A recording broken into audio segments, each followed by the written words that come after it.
Welcome to Rivals Fight Night Round 4, where Groots get weird, our Magnetos throw bubbles on your guy who flies through the air, auto locks on you, hits you with headshots, then a whale with feet comes from the sky, slams you in the mouth. We got Uber, we got Jake, and we got 100 Thieves taking on Shroud-X. Honestly, I was kind of sad we didn't get an up-close look at the whale again, Uber, because when I saw that thing's got little flippers, I was like, is it like a whale that used to be a fetus? Is it like still evolving? Where was it?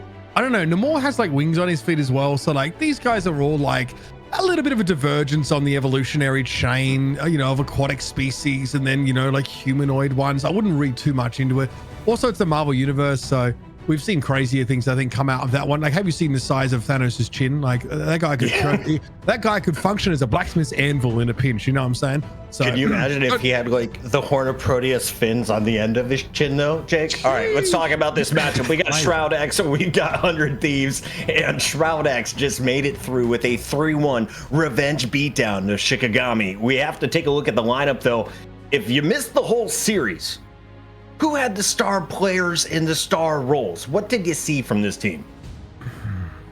I think Doomed and Vision jump out to me on the duelist role. Both of them had big games depending on the map where, one or the other was really put in the star position. They could both deliver. Dongmin, fantastic, very, very consistent on the Magneto in particular. And then I was impressed by both Fidel and Nuck throughout the series, like big opportunities, big fights. And Dongmin finally gets a hero. It's the Magneto. We figured it out. What did we have last time? Yeah, no, Dongmin has had some ridiculous dunks on the night on that Magneto. Fidel and Nuxter, fantastic support. Doesn't matter which strategist you want them to play, they have an arsenal of them. On the other side of this matchup, though, we have the returning champions, the best team in NA. Chara has been my favorite duelist to watch in the last 3 weeks, but if you talk to the people in my Discord, everybody is watching Vinny. He plays Venom. His group may be the best on the planet. 100 Thieves have found something special in this team of 6, Jake.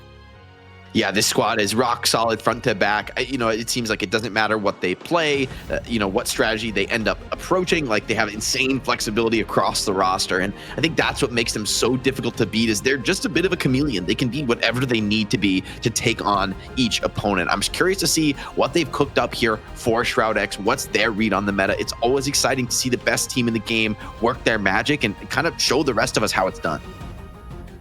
TTK showcasing his Magneto, also pulled out the thing last time he was on Rivals Fight Night. We'll find out what compositions they bring to the table, and of course we got to find out what is our opening map, Uber, because it's always a domination. We like to give it a fair playing field to kick things off. Yeah, I mean, again, we also saw like a domination map picked second in the previous series. It looks like teams are like really kind of preferring to go over there. Hell's Heaven, of course, and Throne Room also getting picked up a lot. I'm hyped for this 100 Thieves team.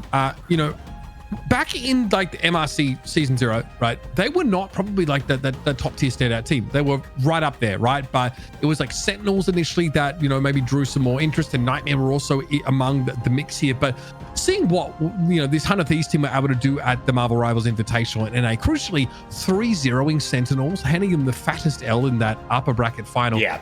This team has come an immeasurable distance, I think, since over the space of 1 month here. NA is changing really quickly. So a team like 100 Thieves Pocket, before we jump in and talk about our maps in just a second, they have to evolve that much faster. I think that is really going to be important for this team. But so far, they've impressed us. They're ahead of the curve. Now can they stay there? And Jake, that's kind of what we were watching on Rivals Fight Night, was 100 Thieves versus Sentinels, Collusion Crew, known for their triple Vanguard. They're just going to roll you over. It was 100 Thieves and Vinny on the group that really started to give them issues. So I want to know, what do they feel is their best composition right now? Because they've shown us they can play it all. I mean, typically, I think they've had the most success with the 2-2-2 setup with the 2 duelists. And as I say that, hold on, there may be something more important on the screen as I am looking at Puckett's cat. Pet the cat. Yeah. He's a good cat. She's a stray. We got her at Christmas. She's awesome. Oh. You know what? 100 Thieves, they're really good at. They're good at the game. They're pretty good at Marvel Rivals. It's funny, like it's taken all of the like incisiveness out of Jake's analysis as he's just become soft as butter in the presence of this feline interloper. Ladies, if you too would like to find yourself a Jake, all you need to do is get a cat. Bring it over. All right, let's take a look at what we got in front of us. Shout out to Nameless, one of my co-hosts and analysts on the Call of Duty League. He has been a regular in the chat and always watching Team 100 Thieves. Why does he hate Team Shroud-X? I don't know. Take it to Twitter at Nameless and call him out. Awesome. In the meantime, we know we're going to Hell's Heaven. What will we see in terms of comps? Will they allow a Hella through this time around, Jake? Historically, 100 Thieves has like almost never banned the Hella that I've seen. I mean, they've got Djal-ia on the squad. I think they're super confident in taking those heads-up duels. So I don't see them, frankly, backing down from it pretty much no matter how this series goes. That being said, I think they may have the edge in attacking some of the strategist picks from Shroud-X. Maybe even something like the Groot. Shroud has been like Shroud-X has been really consistently protecting the Groot in the second phase. So there's a real window maybe for 100 Thieves to try to exploit that. But then again, you got Vinny on your team. Are you really going to ban the Groot? I think 100 Thieves are really free to approach the ban pick however they like. They got Tensa on the coach role. I think he's done a fantastic job for this squad, has really led them to a lot of success. I consistently feel like 100 Thieves gets the better out of these drafts.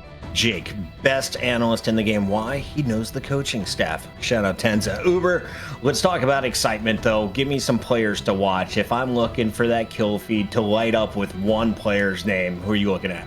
Yeah, look, I think, you know, if you want to look over towards Shroud-X, I think Impunity is the kind of player that is looking to take Vinny on in the man-to-man, in the neutral, so to speak, in the Groot, a mirror. I think that's going to be really important. You see how crucial it is, I think, to get, excuse me, those big strangling prisons off.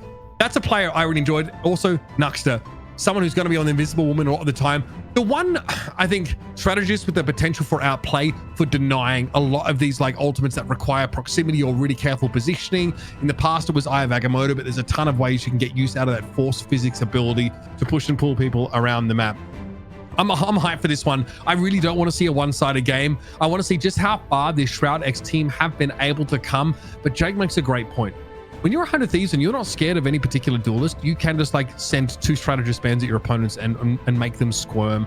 I think the freedom that comes with being happy to take any mirror, anytime, means that you can really go to another level through that ban and protect phase here. And that's something that I want to see 100 Thieves come up with something a little bit inventive as a result of that. They don't fear anything. How do they target the apparent weaknesses of this Shroud-X team? All right, we got a challenge for the coaching staff on both sides. Jake, you can go ahead and text them directly if you'd like. How about no dominations after map 1? No dumps. I want a long series. I want all 5 maps. Give me some convoy. Give me some convergence. Let's get a little more effort in these maps. Your boy Gator's on the coaching staff of Shroud-X Pocket, so just drop him a line, bro. You know, let him know. Maybe offer him some crypto as a bit of upside. And I think Gator don't need no line from me. I'll tell you that. That was my Gator voice. Jake, don't worry about the words I used. Vinny's Groot is the difference, says the fox in a sweater. Bula Lol says, hi, Uber. That's the point of the show I'm at right now. Join the game, 100 Thieves. Hi. Join the lobby. Get in here. You have your own stream. I know you probably are arguing, well, we were up around before they disconnect. No, just play the game. There might be urination maxing here. I think they might be trying to synchronize their streams a little bit. Maybe cross them a bit, just make sure they're really on their toes, so to speak. I'm okay with that, you know what I mean? But again, there's only so much yap that we can do while we wait for these guys to get in. I have great news. We're done yapping. Why? The tweak of the twerk has been tweaked. All right, so the Venom twerk is working, and more importantly, I'm told we have Shroud-X highlights. Jake, let's take a look back. How did they get to this position? They had to go through Shikigami. This is our map number 4. What did they show you from Doomed and crew? I'm glad we opened with a Doomed highlight because this was a map with the Rocket Raccoon team up on the Winter Soldier where Doomed really shows what he can do. You know, give LeBron the ball was definitely the vibe here. They ran it also with the Star-Lord, right? So Doomed able to run either of those duelists to great effect, getting a ton of resources, a ton of responsibility, but delivering when it counted. Dongmin, another key performer on the Magneto, not a Jeff player, we learned. Not a Jeff. Maybe you could play Jeff. He was afraid to show it early in the tournament, you know? It's pretty smart. Impunity looked pretty good. We didn't really call out Nuxter and Fidel enough, I felt like, for Team Shroud-X, but the support ultimates, the strategists have been on point. I don't know. I think Nuck is more glazed than a garden gnome at this point. We definitely wanted to try and give him some time towards the end of the game. But I think, like, what is really important about that game, especially Symbiotic Surface Pocket, is that you can have the ultimate one-mode combo, but if you don't have like a good position to make use of them, like don't have good line of sight, you're getting stacked out, it doesn't really matter. That's the difference in Marvel Rivals. You can have 6 ultimates, you can still lose the fight if you can't make use of them effectively. If you die midway through, or you just whiff them, or can't quite get the timing going. And that's the exciting part of this game. We don't just read what team has more ultimates and then assume they're going to win a team. Okay, we do with casters, but most of the time it's not safe to assume that always, especially at this level. So teams are constantly trying to like deny their opponents from being able to get value from those very obvious wombo combos because they're tracking them over the course of the game. They're trying to, make sure they know when they're coming. I didn't mean to, but I accidentally sent a army against the 100 Thieves crew. I don't know if they're not the ones in the lobby. I just wanted to blame one of the teams, and they're on the left side of the screen, so my brain said them first. It could be Shroud-X that's not ready. Maybe one player has to take care of their parent and feed them food before they get into this grand finals match. You never know the player's situation, so have some grace, chat, and casters start the game, okay, Uber? Yeah, well, I'm working on it. I got the big button right here. Don't let the truth get in the way of a good story. As far as I'm concerned, it's 100 Thieves that are not playing. There we go. Yes. Thanks. Now this can get in the way of a good story. This is a good story. This can get in the way of a lot of things. Oh my God, yes! The reason we broke the stream, ladies and gentlemen, was it worth it? If so, please drop a like, hit the subscribe, hit the follow button. And once again, this is Rivals Fight Night. We are desperate for your support and the players to get in the game. More the latter, to be honest, but we definitely do appreciate it. If you're on one of the co-streams right now, we'd love it if you could give us a follow over at twitch.tv/Rivals Fight Night, because Shroud-X might not be here every week, right? You want to come and see what we're doing. You probably will, though. Yeah, returning champs. To be fair, we might just invite them back even if they lose horribly, because Shroud's co-streaming. But if they're not, you can find us here, of course, every Thursday. Make it happen. They got to put up though. They got to show that they've got the fight here to take it to 100 Thieves. I mean, not many teams have had that in NA. There's been a couple sparks of it, right? FlyQuest had a close match against 100 Thieves, or at least decently close. Didn't fully push them to the limit, but made it competitive against 100 Thieves. Can Shroud-X do the same? I mean, they're an up-and-coming team. They're a relatively new roster. They have a high ceiling. I believe in these players as individuals. We made it. The question is, can they get it done as a team? We made it to the game. Before we see them go ahead and ban Groot and Loki, let's go. He's such a doomer. He's such a doomer in bands, bro. It's crazy. There's the Loki man. We want the Loki man. We want that. Get that smart guy out of here. It's fine. All right, Wolverine's gone. Go ahead, Uber. Fuck, it's just like sinking further into despair as he sees these. No, we'll get something spicy. I know it. But the protect here for Shroud-X still. I mean, do they protect the... Ooh, okay. Fair enough. I mean, they might just not think 100 Thieves is ever going to ban Groot. And honestly, I wouldn't blame him. 100 Thieves has Vinny. They're pretty confident to take the Groot mirror. Protection on the Winter Soldier. I don't know that either team is... I think both teams are kind of gearing up for a mirror match the way I look at these ban protects. I don't think either team is really trying to get too crazy, Loki, too tricky. It's just confidence. You have to ban the Luna if you want to play dive. You have to ban the Luna here because the team up with Namor is far too strong. So I really like these. If 100 Thieves just want to play something a bit more aggressive that maybe does involve the Venom, taking the Lunastone team up off the field is really important. It's going to be a fun one. This is the first in our best of 5. First to 3 wins, walks away with $1,000 and gets an invite to next Thursday, where we are live every 4 p.m. Eastern with your best teams from Europe and then NA. Here we go. We got Uber and Jake on the mic. The greatest show on a Thursday night. I'm going to sit back and relax and pet my cat. See you later. All right. Well, for those of us who are joining me for this run through Hell's Heaven, strap yourselves in, folks. We're in for 100 Thieves here, looking to have back-to-back victories and be crowned King of the Hill and our Marvel Rivals Fight Night for a second week running. Shroud-X, though, are the plucky upstarts, the challengers here, and while that looks pretty good in the 3-1 win over Shikigami, Jake, 100 Thieves were a different beast entirely. I'm really curious to see what strategist lineups we get here with a lot of strategist bans being thrown out. It's not, I think Invisible Woman is a pretty safe bet, but whether there's a Mantis, maybe a Jeff. All right, the Jeff is a bait. There's no way I believe it. They might use the little speed amp out of spawn, but what do they really pick? Okay, CD. Cloak and Dagger? Okay. So Shroud-X the Star-Lord team up for Shroud-X. Yeah, really, they're obviously really looking to lean into that one. Cloak and Dagger, of course, pretty impactful. I do feel like the Eternal Bond ultimate, obviously not huge in terms of throughput, but definitely puts like that constant ticking damage down, which really matters. The blind is actually really important to shut down that Galactic Legend. If you can hit it onto the Star-Lord, and 100 Thieves already getting shoved a little bit now as Shroud-X want to take priority, but Fidel falls. Djal-ia don't miss when it comes to those knives. And he's all the way around the back, taking free reign on this hell. 100 Thieves are going to strike with that flank coming in at the same time. Beautiful synergy across the map, and Shroud-X are wiped from the board. 100 Thieves, decisive first fight.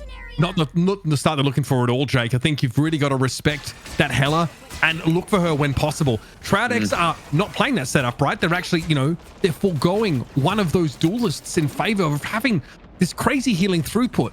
But as we discussed, Hela is the one that can really defeat that and basically blow up a strategist in a matter of seconds.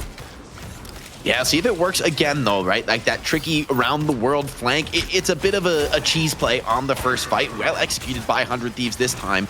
Will it continue to work, though? Shroud-X on the retake, have Legendary online. Balls are up here. Here we go. Eternal Bond going to be popped here by SJP instantly. And Doom actually got caught out by that just a little bit too low. The healing couldn't be there. Invisible boundary going to be popped now, and Vision comes back into the fight. The team up also allows Doom to return. So 100 Thieves have to kill 8 people instead of 6 in this particular engagement. Over the top comes that Galactic Legend here for Doom, but it hasn't found any purchase just yet. Perfectly counted out by that invisible barrier, but Harvey's gone down. Shroud-X still with 6 until they lose Dongmin here, and Terra is able to find him. Djal-ia, short-lived stint up in the air as they are brought down to earth. Doom's able to deal with them. Now we see TDK want to push up a little bit, but Vinny has fallen. And this is good looks for Shroud-X, but I mean, not a moment too soon, Jake, because 100 Thieves are already at 60%.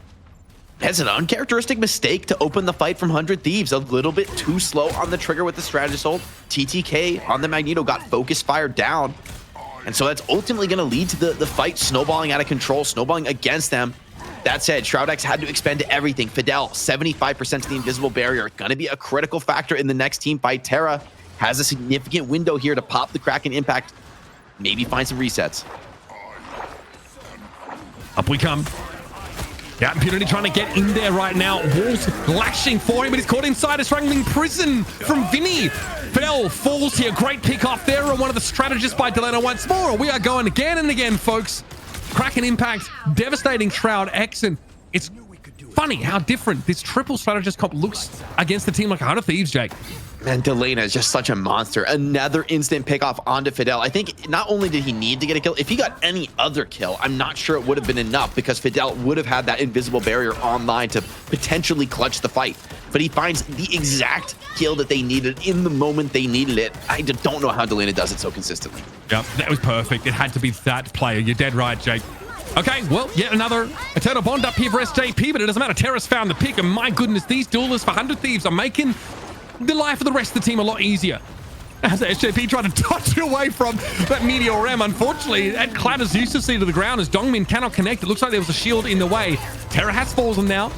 Invisible boundary in play for 100 Thieves here. Harvey's able to let that one go, and the rest of 100 Thieves are able to get to 99. Now, though, it's about finishing the job. It's a 6v5 favoring Shroud-X, but as the Goddess of Death in play, as Djal-ia is looking to catch someone playing to the periphery. This would at least deny Shroud-X any good positioning now, but there is a Karmic Revival at the ready. It's going to have to be used to bring Doom back in the fight, I'd say, but Vision hasn't built it yet, Jake. Super close, though. Maybe a chance to clutch the team fight. They have to keep the point in contest. The individual res comes in for now. Doom with the legendary on the flank, but already Vinny has struck, winning the duel over the flank now. Comes Doom, needs to find some kind of opening, diving into the backline. Strategists protecting each other magnificently, though. 100 Thieves struggling under the weight of these reses, though. Time and time again, Shroud-X just right back into the team fight. The value of this team up being leveraged. I mean, 100 Thieves got the pick at the start of the fight. It was perfect. They got rid of Doomed, but they got rezzed because of the team up. Impunity then fell later on. They were rezzed actively by the Karmic Revival of Vision. So Shroud-X, I mean, they get so many second chances here with three rather, of these heroes being able to revive themselves. And then you've got the mass res potential. It's such a powerful team up, but 100 Thieves here just need to finish the job. They're going to stick with the triple Vanguard. Once again, though, super aggressive move from Shroud-X. They charge right into the backline, trying to burst down Vinny before the strategist can get to him. It comes in there. Stun comes in from Doctor Strange, but I just don't think there's any damage follow-up for it. Shroud-X with the support ultimates, looking to sustain through this engagement. And Terra isn't at full charge there in terms of the Maelstrom damage, so you know, it's an Agamotto that maybe they were hoping to disrupt with instead of get a team fight win. But here comes a strangling prison now. Invisible boundary going to be thrown up here. SJP trying to play carefully towards the back of them, but Djal-ia is taken down by Vision. Big damage there off the back of that Adam Warlock. And 100 Thieves are allowing Shroud-X to get back into the game now. Here's a Galactic Legend from Doom, but he's forced to play from the periphery, just nipping at the heels from the edges of the formation, and he's overextended. Oh, buddy, that's not good at all. Back into the fight, though, of course, with that team up, they are ready to go again. Dongmin, not pressured too heavily, but Impunity is struggling a little bit in that front line. Vision is down. Doom comes back into the fight, of course, with a Karmic Revival, but they give up the Adam Warlock. Nuck removed, brought back. Again, Shroud with virtually 9 players in this fight, and they're still losing. 3 of their individuals have been brought back into the fray by some method or another, and 100 Thieves still have a strangling prison now to shut the door in their face. Shroud-X can't ask for much more in terms of, you know, giving themselves some equity here, but this is about to be over. Here's the strangling prison. Doomed has already fallen. Djal-ia's able to find a connection there with that Galactic Legend, and over the top, there's no one to answer this. Agamotto comes in, but it's going to be a Meteor M here for Shroud-X. They are throwing everything at this. Terra is down. Big strangling prison from Vinny. Everybody collected up, but the damage isn't quite there from 100 Thieves, and they're down now to 5. Invisible boundary's ready, but Harvey is taken down before he has a chance to make use of it, and Shroud-X might have the opening here, Jake. They can't get off the point for even a second here, though, Mitch. It's an incredibly close overtime clutching, though, with Impunity's Doctor Strange, the portal back in, and 100 Thieves. Maybe they've run out of gas. No Strange portal available for them. And somehow Shroud-X snatched the victory away on that first round. I didn't think they could do it, but hold on. 100 Thieves have a serious opponent on their hands. We are gaming. Finally, some good food. That was ridiculous. And I do think so much of that from Shroud-X could be owed to the fact that half of the team has a second bite at the apple, a second chance after they get eliminated. It's going to be so frustrating for 100 Thieves constantly seeing Nuck, Doomed, Vision return to the fight. Even other players, of course. I think Impunity at one stage was returned with that Karmic Revival. Crazy stuff here. Great round from Impunity on the grid, of course. Vinny looked excellent, but man, it's a 6v9 out there. Fidel with 31,000 healing on the Invisible Woman. That is absurd in this strat. They really are getting the most out of the hero picks. And yeah, you might be dropping a couple players here and there, but that's the value of the team. I mean, 100 Thieves, they could take the mirror if they want it. So far, they're staying confident in Djal-ia's Hela, and for good reason. I mean, Djal-ia was a big performer, won them a few team fights basically on his own with the opening picks. And we are going to a long-range map here. However, will these flanks be marked? I feel that Shroud-X really started to adapt well in the back half of the round, being very aware of the threat that Djal-ia posed. Yeah, 100%. I feel like Djal-ia was not able to have as much of an outsized impact on the game. Shroud-X also want to try and take this close quarters fight instead of play at long range. And it's awkward for 100 Thieves. If they want to play at long range, they have to give up the high ground. That seems to be a worthwhile trade for them now, but the Meteor M comes in from TTK. No big connection, though. Impunity's definitely suffering some level of scrutiny. Doomed is, okay, adamant about taking this fight against Djal-ia, but they get topped up. Doomed is one shot right now. Djal-ia's going to use the crow form to try and get away and is chased down. That's the marking of the flankers, Jake, that you teased earlier. And that's how Shroud-X are dealing with the heavy hitting Hela. Big commitment of ults, though, comes in from 100 Thieves. Even without their Hela, they're determined to get this one done. Seems to be enough with the Kraken impact resets.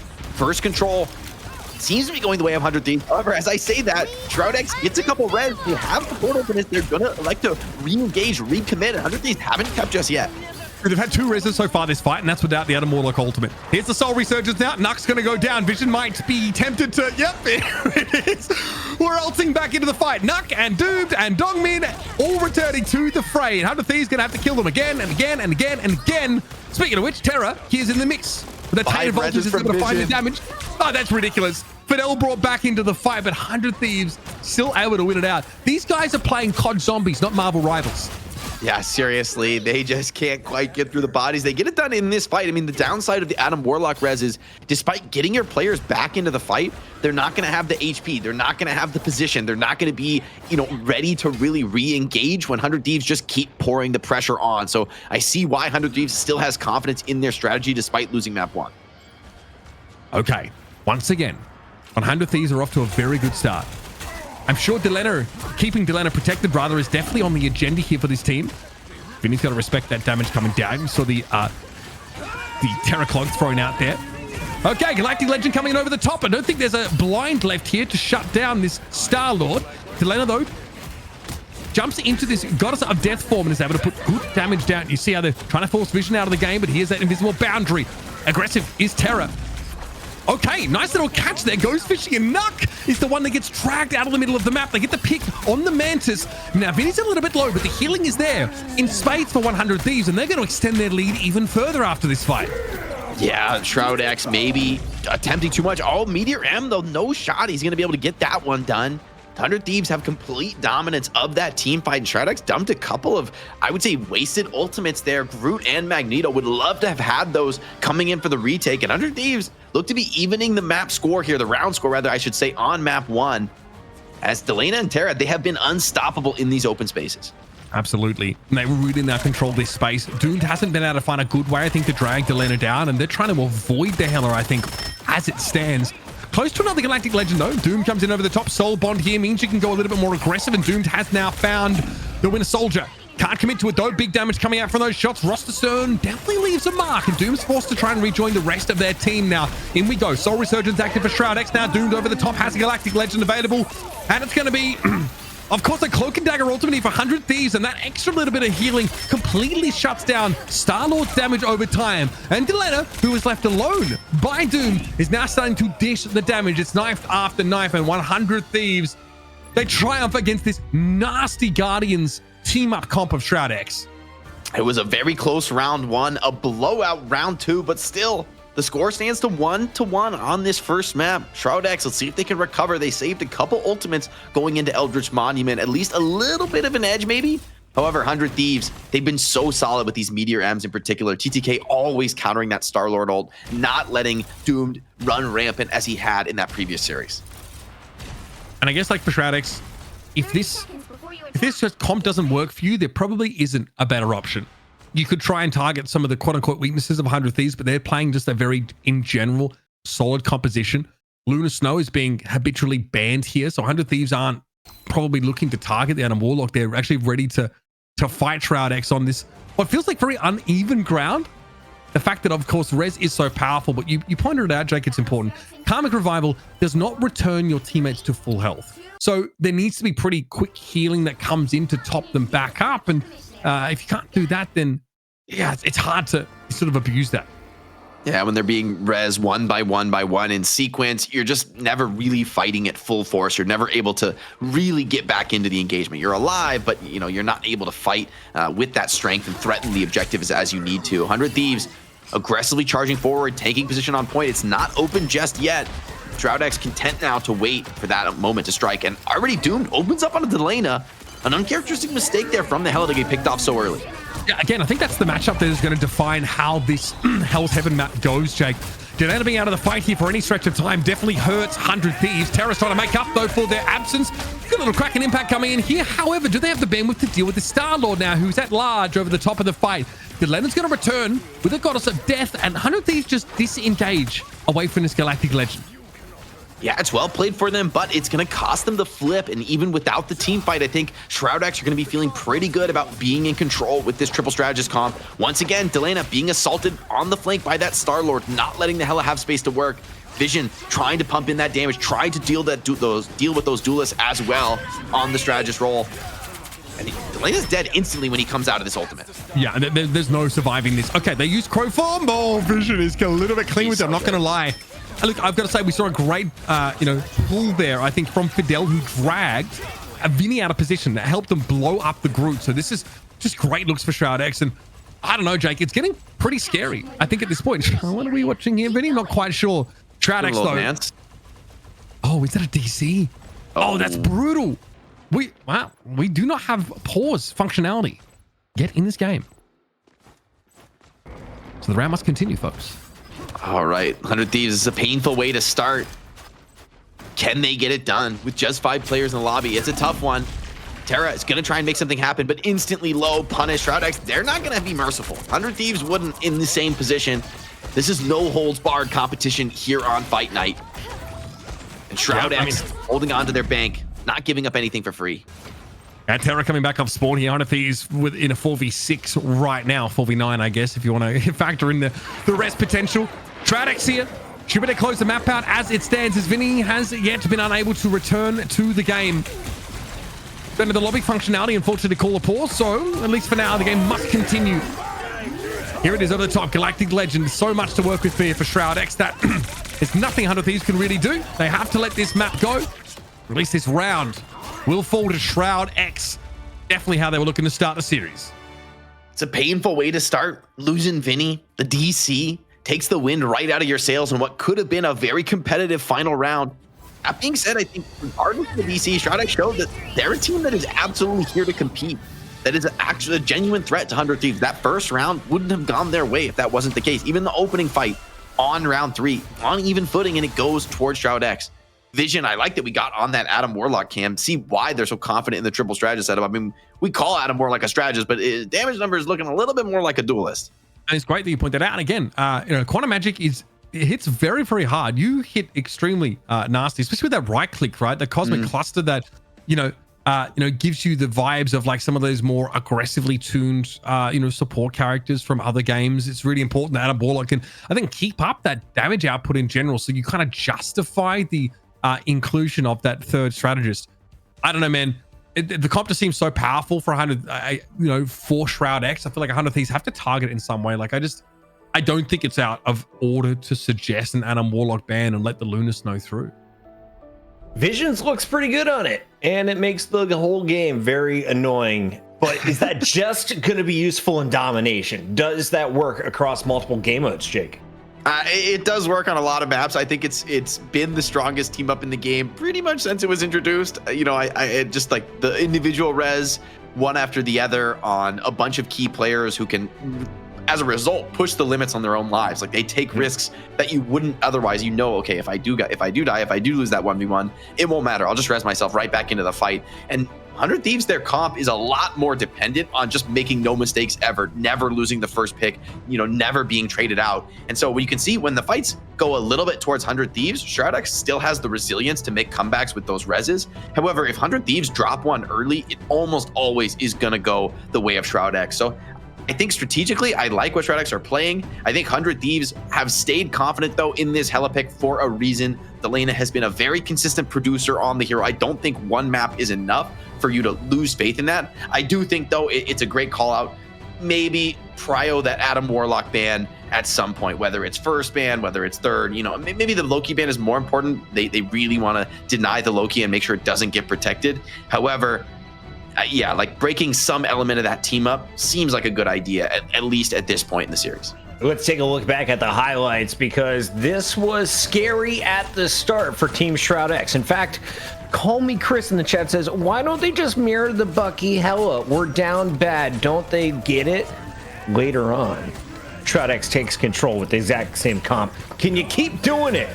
Or if Vinny was in the game, this was 100 Thieves. What do you think, Uber? It's all got to do, I think, with the level of access you have to the hella position. I actually think personally there are some convergence maps where it gets a little bit harder to dive her. I think that if like you're playing Star-Lord on, let's use like Symbiotic Surface, for example, you can obviously wrap around, but it's usually a little bit easier, and that, defensively, at least the Hela doesn't have to be a lone ranger. She can play close enough to one of those strategists that you can keep her in the game. And, frankly, like, even if we are on a different map, Djal-ia needs to be able to fend for themselves and actually, beat the Star-Lord. There's no reason why. You double tap this guy, he will die. So, Djal-ia, big job, I think, on their shoulders, but winnable. Production, those bans are reversed from the last map, just so you know. Yeah, thank you, Jake, for catching that one. Adam Warlock is banned. Wolverine is banned. This is looking pretty fun already. Also, Vinny disconnected for the night, so Nade Shot is going to be filling in on that group moving forward. Mitch, best of luck on the so dope. Yeah, you don't even need Vinny. You'll be fine. Nade's got this, bro. He's nice on the group. He's celestial. We kind of glossed over it, but the ruling is the same in MRI and MRC as well. If a player sort of disconnects during the round, the result will be upheld. So Vinny is able to return to the lobby, but unfortunately, there's no rollback functionality in Rivals right now. And I ain't got a billion hours of time to spare, so we just moving the show forward, Yeah, it's just a bit unlucky here for 100 Thieves. All the difference. That is interesting from Shroud-X. I think that means they want to tilt the game towards these two protected duelists. They want to take Delana off the signature Hela and forced him to show a little bit more depth. I actually am surprised to see this from Shroud-X because I know Vision is so solid on the Hela himself, but maybe they feel like this puts the game a little bit more in their territory. I think the Hall of Djal-ia is maybe one of the better Hela maps. It's really insane for Hela in particular. I don't think there's really a counter. I think you just need to be better on Hela and take the mirror, and that's such a comfort zone for 100 Thieves. I actually like that Shroud-X denies it here. As we're jumping into the game, I am taking bets, chat. Who puts up the most final blows? I have my money on Chara. Let it be known before the game begins for it to count. Uber, the show is yours. Thank you. Looking forward to jumping into Hall of Djal-ia here. We obviously didn't see it in that previous series at all. As we headed up, we were on Shibuya and then Symbiotic Surface instead. Great point there, Jake. Obviously, it's the kind of map that, of course, you know, we've seen Hela be very strong in right now, and to expect Namor and Winter Soldier to be the stalwarts is very reasonable. Obviously, very powerful. We still have the Star-Lord capacity here. Djal-ia might fancy playing something with flank ability, even if there's not the, you know, ability to return back to the fight via that cocooned revival. So plenty of options here, but we're going to come out of the gates, of course. We'll see Shroud-X will be the ones to defend. And for the first time today, we're going to see Lokis on the server. This has been banned, I think, pretty much every single game today. Instant pull in, though, from Vision. Just barely couldn't result in the kill. Carried down already. That's Fidel getting involved here. Notice that Loki is in this game, so those rejuvenation domains are going to be a factor.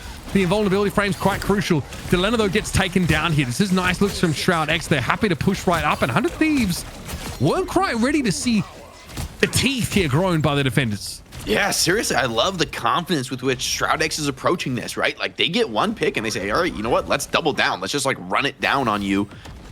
To completely route the defenders back to their spawn, charge a bunch of ultimate. I mean, a lot of teams I don't think would have had the confidence to take that one player advantage and push out of these strong defensive positions, but I love what I'm seeing. And you see that we're not seeing a defensive comp that just wants to, like, blatantly abuse that high ground. They're just putting Dongmin and Fidel up there for the time being. Nuck trying to control things from a distance now. Rejuvenation domain is going to be thrown down for Shroud-X as they try and drag this fight out as long as possible. Vision does have Kraken impact available. They'd love 100 Thieves to sort of forge out into the opener that might be about to happen here. Here we go. Got a mischief popped, and it's going to be another invisible boundary popped here by Nuck. Of course, he's in familiar territory now, copying an Invisible Woman, who we've seen a lot of over the course of this series so far. Djal-ia was out of the fight early here, and Shroud-X are staving off these attacks comfortably. Yeah, it's beautiful position here from Nuck. He's just farming on this defensive Loki, matching everything that the attackers can bring. Chara looking to find some opening, is walled in. Oh, hold on. Okay, he's going to fall back out of the engagement, but Fidel found another pickoff once again. 100 Thieves cannot make it through this choke without casualties. They don't want to play out in the open, and I kind of understand that, but it doesn't seem like this is the play either. Moving through this choke, even the most innocuous of abilities can actually, you know, blow you up. We're seeing Invisible Woman getting kills on the Psionic Vortex, for God's sake. Vinny taken down here by Vision, and once again, we're going to push right on up. We are down to less than half of the time bank for 100 Thieves. A minute 44 to play. Bitch, these are the top dogs in NA. They were supposed to smoke this best of 5. They were supposed to make this look easy. Shroud-X, they're an up-and-coming team. Sure, you know, they've been impressive, but they weren't supposed to make this so competitive. Now I'm starting to get worried. 400 Thieves on this offense. Yeah, fair enough, but I wouldn't get too ahead of myself here. 100 Thieves still, of course, have some crucial ultimates to bring back into the next fight, including a Meteor M of their own. Vinny also has a Strangling Prison. Shroud-X had to be aware of this now. Fidel going to get sucked in straight away with a nasty bionic arm. Here's a prison coming down, though. And over the top, you can hear the Galactic Legend being popped. It's Doom that's trying to go to work on 100 Thieves now. They've already lost Djal-ia again. They've been picked off first in every one of these fights so far. TTK is in deep trouble. Dongmin's able to bring him down eventually. And once more, Shroud-X run riot over 100 Thieves. Man, they're playing with such confidence, even getting picked off on the Invisible Woman before the fight starts. It's like a worst case scenario right there, losing your strategist. Shroud-X really have a mastery of how to approach this choke point. 100 Thieves have come to the same position time and time again, and they've been routed in much the same way over and over again. Only strategist ults online for 100 Thieves that should help them get through the choke, but won't really help them secure the kills. Now, they're going to take the approach in the open, down to the final team fight. Shroud-X, one pick could secure them this full hold. All right, they're going to go for the pretty standard approach here, Jake, and feels like a concession that. Let's see what they can make happen. Of course, they do have a God of Mischief available. Over the top, you can see Djal-ia definitely exposing themselves. They're trying to make something happen, but it's risky business. Here comes the Kraken impact. Beautifully done. Terra flattened by the Meteor. Dongmin just devastating there with that Magneto ultimate. And that's really not ideal for 100 Thieves. They've lost such a crucial part of their composition, and now Shroud-X, they really look unbothered here. They've got an invisible boundary ready.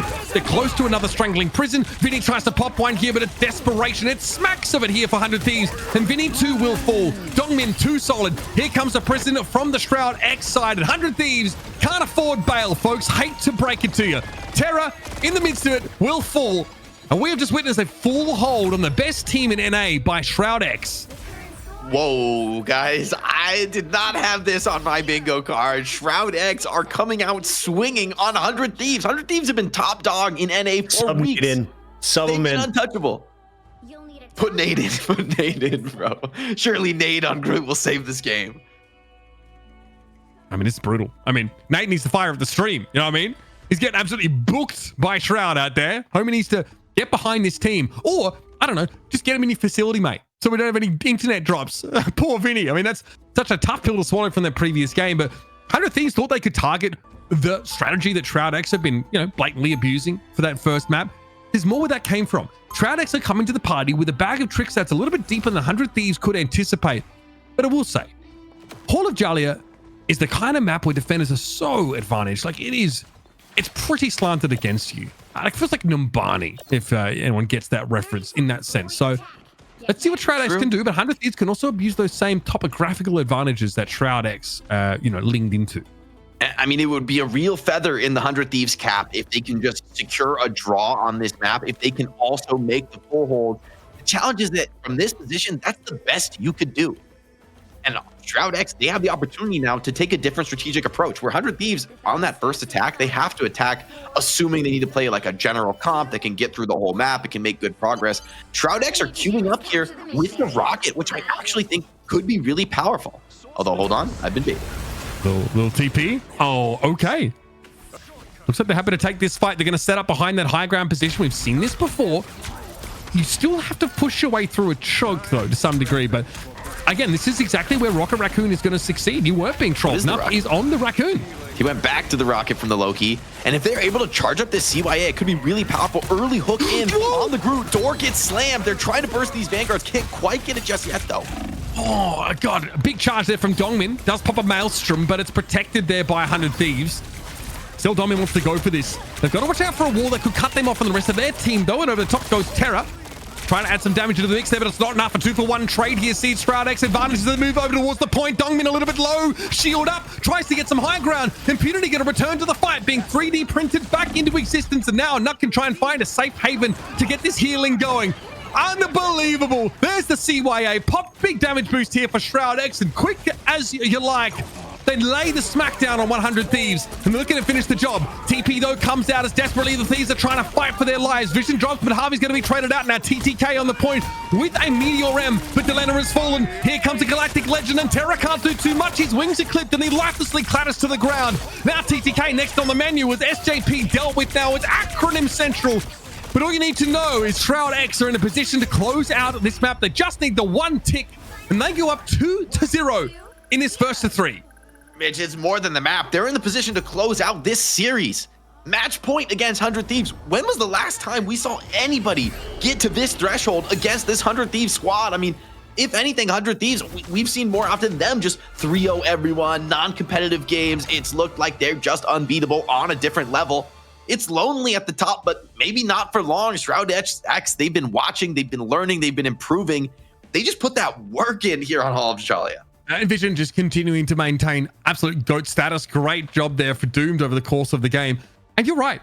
Throughout the entirety of MRI, nobody held a match point against 100 Thieves. BlackQuest got 2 maps, and that is all. And that was in, of course, in a first of 4. Stunning stuff here again. And, you can't really mitigate that. You can't say, oh, we had a player disconnected. That was just very, very solid. Hall of Djal-ia was picked, of course, by the Thieves, and Shroud-X just shut the door on him. Okay, I have a question. This one's from the chat. What? Why go the same way for 4 minutes in a row, Jake? I mean, I think that is the better way to push. There's multiple approaches to get to the same square, right? So was that the best option for them?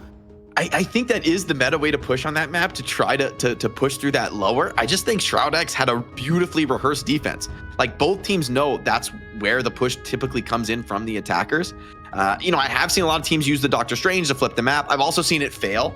Given that Doctor Strange himself isn't really top meta right now, more teams are playing the Groot and the Magneto. So by using the Doctor Strange, you get to flip the map, you get a more favorable position. However, you're running maybe a less dominant Vanguard where the ultimate can be pushed away by the Invisible Woman. I think her inclusion in the roster has limited Doctor Strange's consistency. So it's a sacrifice. I see conceptually why 100 Thieves approached the map the way they did. They just weren't ready for that smoke that Shroud-X was cooking here. Let's take a look at some of the highlights and revisit the best moments. Nuxter on the Loki. So impressive in the first half, copying the Invisible Woman at the perfect time, always there with the Strategist ultimate. And then I think you looked at Doomed. He was my question mark. Coming in, I knew how good Chara was. I've been watching his stream. Doomed puts up more damage. Of course, they're playing defense for the first half. You have the advantage, but these guys were slaying out.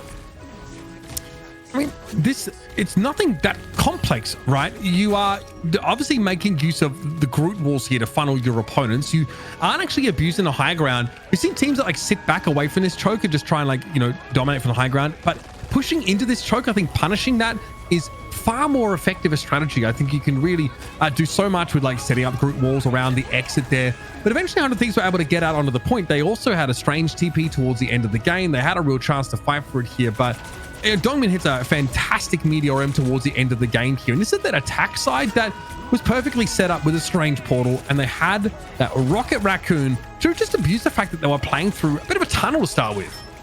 Yeah, and honestly, in seeing it now on the replay, I just love the spacing, the positioning from Shroud-X. It's a subtle detail, but they're consistently having their Vanguards just around the corner from that crucial choke point. They're not putting the defending Vanguards in the front in the line of fire. They're not taking any poke damage. They're hiding. They're waiting patiently, spamming with duelists from the main angle. And only when 100 Thieves is actually stepping up, making a commitment, trying to really walk through that choke, the Vanguards pop out with absolute full resources and just dump everything. And then the whole team just all ins. They're full committing into the fight. They're not allowing 100 Thieves to back off from that trade and extend it. They're saying, hey, look, we know we have the edge. We're going to go all the way down to your spawn doors. We're so confident that we have more resources right now. And I think that's the right read. And I'm just super impressed by Shroud-X because really, I don't think I've seen any team make 100 Thieves look weak, look so beatable as they just did on that last map. Especially on their map pick, right? That's something you have to keep in mind. Loser gets to choose where you're playing. So that was 100 Thieves' choice. They get full held.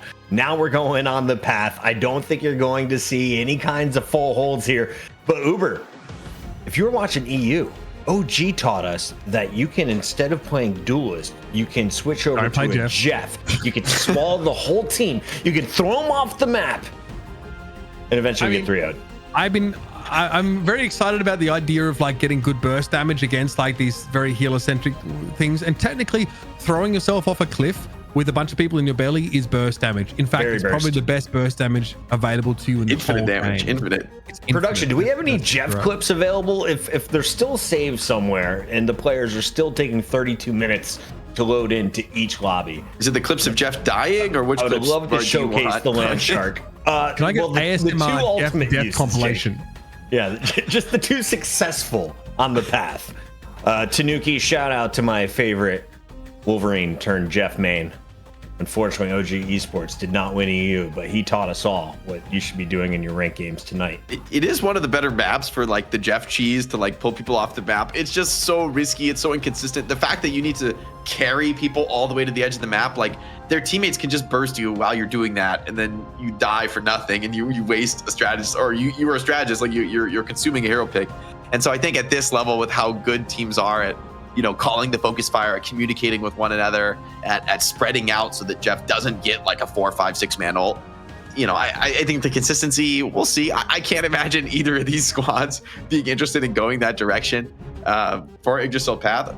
What I'm wondering now, though, is 200 Thieves have mental fortitude? This is a team that hasn't often been tested. They're insanely good at the game. Don't get me wrong. These guys are obviously all some of the best players in Marvel Rivals, period. However, they're not a team that's been through the fire and the flames of so many stress tests of constantly being challenged and pushed to the limit. They've been sitting pretty at the top. Will they be vulnerable? First time with their back against the ropes, will they be able to win 3 straight and steal the Rivals Fight Night crown? It's going to be a good series. It has to start right now if you're 100 Thieves, and we're just waiting for these players to get into the match. Real quick shout out to our chat. Thank you for not giving in. Thank you for not subscribing. If we get 2 more subs, Hexagrams doesn't get fired. But if we hold strong at 123, we get a new talent manager, Uber. Really? So if we don't get any subs, we get a new talent. No subs, new talent manager. Wait, who's the current talent manager? I think it's Hexagrams. Okay. Don't give us your Twitch primes. Don't prime help. us. Yeah. Hold strong. Get away from the prime button. Don't look at it. Don't just make the window small enough where you can't see it. You know, it'll make it easier. I mean, bro, then like, how is Hex going to test his like antiquated humor in the chat if he doesn't have his job? He wanted me to throw the break, and this is the whole reason that this started. I think that's what was supposed to happen, but I didn't see the message, and we're already there. The players should be done with their bathroom break, Jake, so we made it through. The chat's made it through with us. They didn't have to look at any weird ads that we hit the button on and don't really make money from Twitch. So let's talk this game. If you miss games 1 and 2, who is your early MVP? And are they on Shroud-X? Oh, it's got to be Shroud-X, right? MVP. It's actually so tough because I really feel Shroud-X, they look so solid as a full team. It's not, I mean, and again, to be honest, against a team like 100 Thieves, I don't care who you are. No one player is going to be carrying the game. They're winning because they have better team play. They're not winning because like one individual is like gapping and doing the most. It's about the team play. It's about the coordination. Okay. When Shroud-X strikes, they do it as a unit. They do it together. This is bread and butter for the hero shooter genre, but it's how the best teams get made. Thank you for the unfollows, chat. They don't go unnoticed. Appreciate you, Uber. All right, let's get into this, baby. I am so ready for this map number 3. 100 Thieves. It's a reverse sweep now or nothing if they want to come out on top and win that $1,000. And yep, Adam Warlock, get out of here. I actually kind of question the Adam Warlock ban. I don't think the Star-Lord triple strategist team up is that good on this map in particular. I think it's very open, and so it's very hard to, like, we talked about like marking Hela. I think it's like impossible to mark Hela on this map virtually. So I'm interested to see this for 100 Thieves. Then again, I don't know that it matters so much. I think 100 Thieves can play anything. All right, so we got Rocket protected, so we're definitely expecting Chara to be running the Bucky, right? You try and minimize the Namor damage with the Luna ban. I don't think they're going to ban Winter Soldier here, Shroud-X, in response. They just don't want to deal with this Djal-ia Hela. I think on a map like this, it's pretty good. I think like the flankers are a little weaker, especially because now you're really dealing with high ground that you can't master if you're on the attack side and you're trying to get a Star-Lord in position. So Hela just can really ease in on defense a lot more, and on that attack side can sort of, get into good positions. So we will see most likely the Winter Soldier paired up with that Rocket Raccoon here, a team up that's definitely been used to great effect. Yeah, definitely eyes on Doomed and Chara. We talked about this going in. We would have called Chara probably the favorite in the matchup. Would have thought 100 Thieves were the heavy favorite overall, but so far it's been the underdogs. It's been Shroud-X all series long. And I mean, that was a crushing victory on Hall of Djal-ia. It wasn't just a win, it was a beatdown. 100 Thieves, do they have what it takes to recover and come back for a reverse sweep? That's a momentous task for any squad. Absolutely. I mean, the fact that we are watching 100 Thieves here at the point of the sword, as Shroud-X are threatening to Sparta them out of our Rivals Fight Night is absurd, but they got themselves another map pick here. They got themselves another opportunity to try and stabilize in the series. This is the kind of map, again, where it's probably a little bit harder, I think, to abuse the sort of defender's advantage on this map. It will be Shroud-X, though, starting on D. Let's see the setup they go for, of course. It's been a long time since we've seen Punisher sort of leaned on here in this Rocket combo, but we know that Winter Soldier is going to benefit greatly from that. Outside of that, Jake, pretty standard setups from both sides.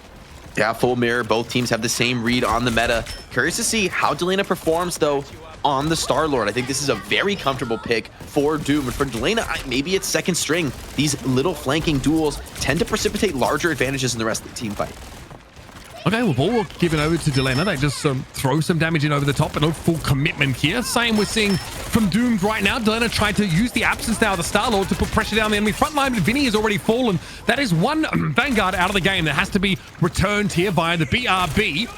Vision has now fallen, so Shroud-X lose One of their hard hitters, A2 though, will be returned to the fray pretty quickly. Impunity just very out of position there, but Dongmin's able to trade it now. CYA already active, 100 Thieves with that damage boost now, really looking to push Shroud-X away.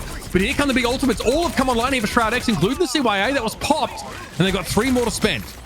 Yeah, see if they look to commit here. Impunity going to be on the long walk back from spawn on the group. Legendary now comes out from 100 Thieves. They look to move in. Invisible barrier keeping Shroud-X stable. Extremely low targets. Vision though, hold on so far. Disciplined there, not popping that Kraken impact, not needing it.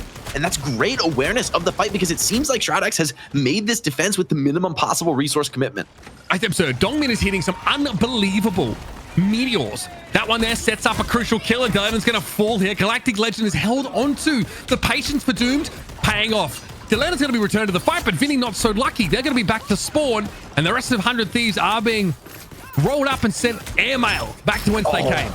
I have seen enough, Mitch. This Shroud-X squad is feeling themselves. They're playing with a newfound confidence, shutting out so far the best team in North America, looking to take that crown for themselves here at Rivals Fight Night.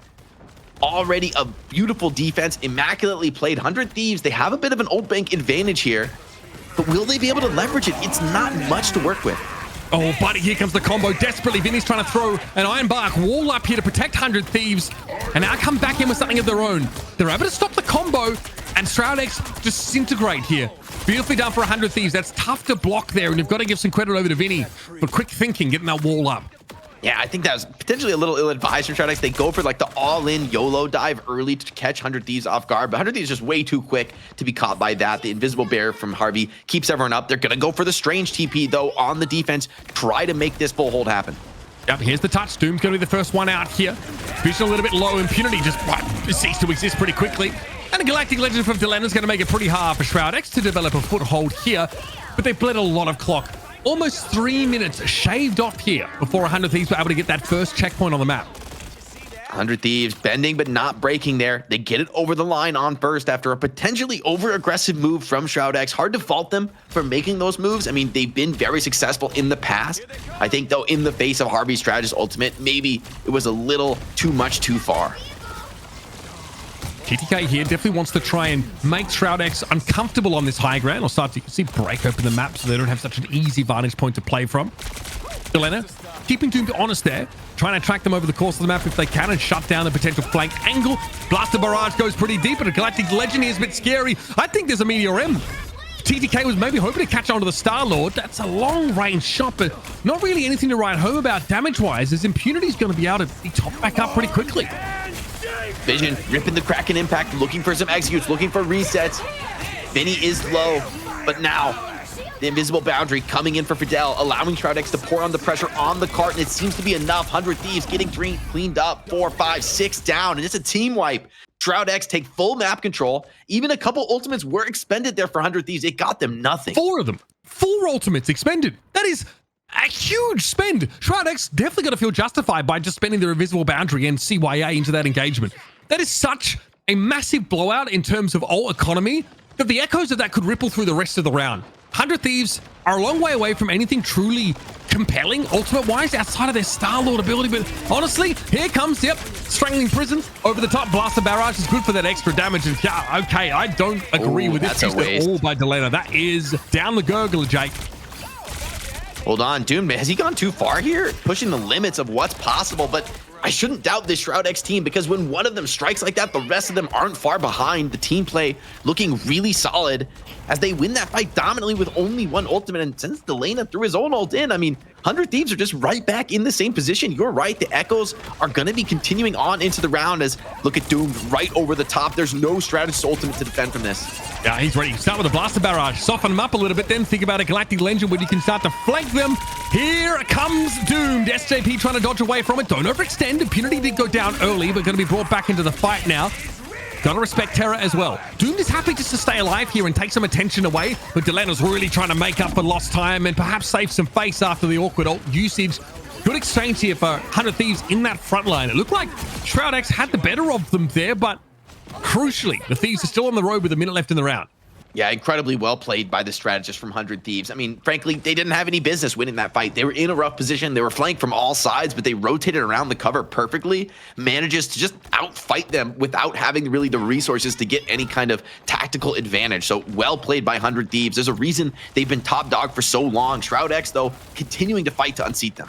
They've got Amplifier. They've got Barrier as well here for Fidel. That's honestly enough. What 100 Thieves have to say about this now? They've got a Meteor Ram, and of course they got a Barrier of their own. This is about as close as you get, but the Strangling Prison gives 100 Thieves the edge in old economy. But it hasn't stopped Shroud-X in the past. They've been able to overcome situations like this, but will it be the case here? Here's the Barrier comes in. Terra wants to drop in with a Kraken impact and does get some debuff applied, but no critical damage being dealt. It's the Invisible Warman ultimate that's keeping Shroud-X topped up, and there it is, the Amplifier. Vinny's able to fall here, rather Dongmin makes use of it. Vinny back in the fight. Meteor M from TTK, another one that's questionable. It just doesn't really connect. Galena wants to push back, though, into this engagement on that Star-Lord, and I'm not surprised. Force Physics going to knock Terra back. They're not able to connect the Biotic Arm. And Shroud-X want to group up here towards that far right side of the map. Dongmin, though, is down. We're in overtime here already. 100 Thieves have to get their skates on. They're going to be able to win this fight and extend the map, but they're going to be slim on time.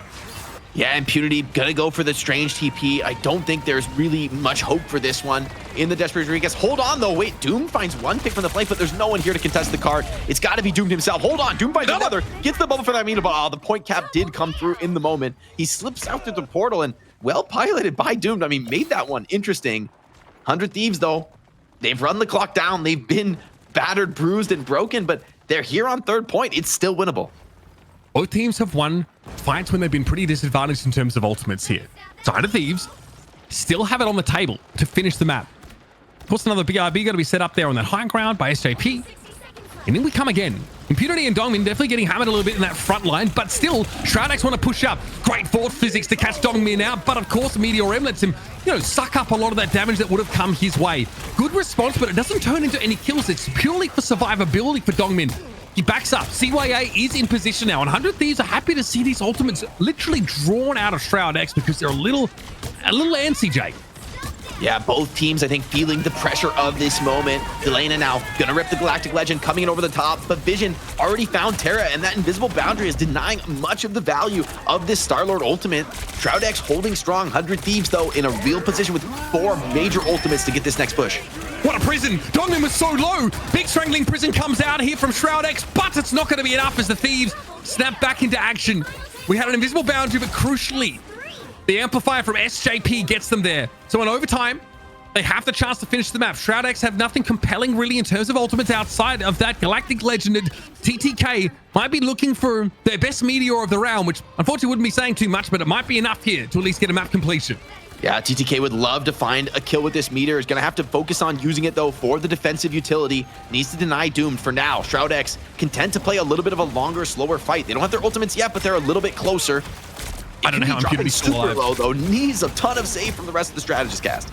Yeah, you caught the same thing, Jake. Somehow, those Shroud-X have kept Impunity alive for a while, but eventually they will fall. Back into the fight, though, of course, with the BRB. It's Tyando to throw down. Meteor M's going to be active, and of course, this Galactic Legend has to connect. Harvey's low, trying to dance their bubble, but it's not enough. They're going to be taken down. Vinny also chunked out. Shroud-X finally come alive here and stop 100 Thieves in their tracks. TTK trying to limp away here, but they know that their time is very, very short, and that CYA comes out a little bit too late here for SJP. And that'll be the hold here. Just towards the end of the map, Shroud-X put it to bed. Mitch, they've set themselves a win condition. Get it to third point. Get those 95 meters. You will be our champion here in 3-0 fashion over the reigning champs, 100 Thieves, in Rivals Fight Night. Shroud-X, I don't think anybody thought that they would look like this on their first showing here in Rivals Fight Night. They look incredible. They look so good. I mean, we've seen them, of course, under a different name, and they did fairly well, but they've come a long way. I think since that particular match, this team now, obviously, with Shroud's heraldry on them, have taken it to, personally, the need to now overcome this 100 Thieves team. And I'm very, very impressed what we've gotten from them so far, but they still need to finish the job. And again, at multiple points, 100 Thieves should have been full held on this map or stopped before a crucial checkpoint. That's still possible for Shroud-X. They need a map completion, and it's not a guaranteed thing.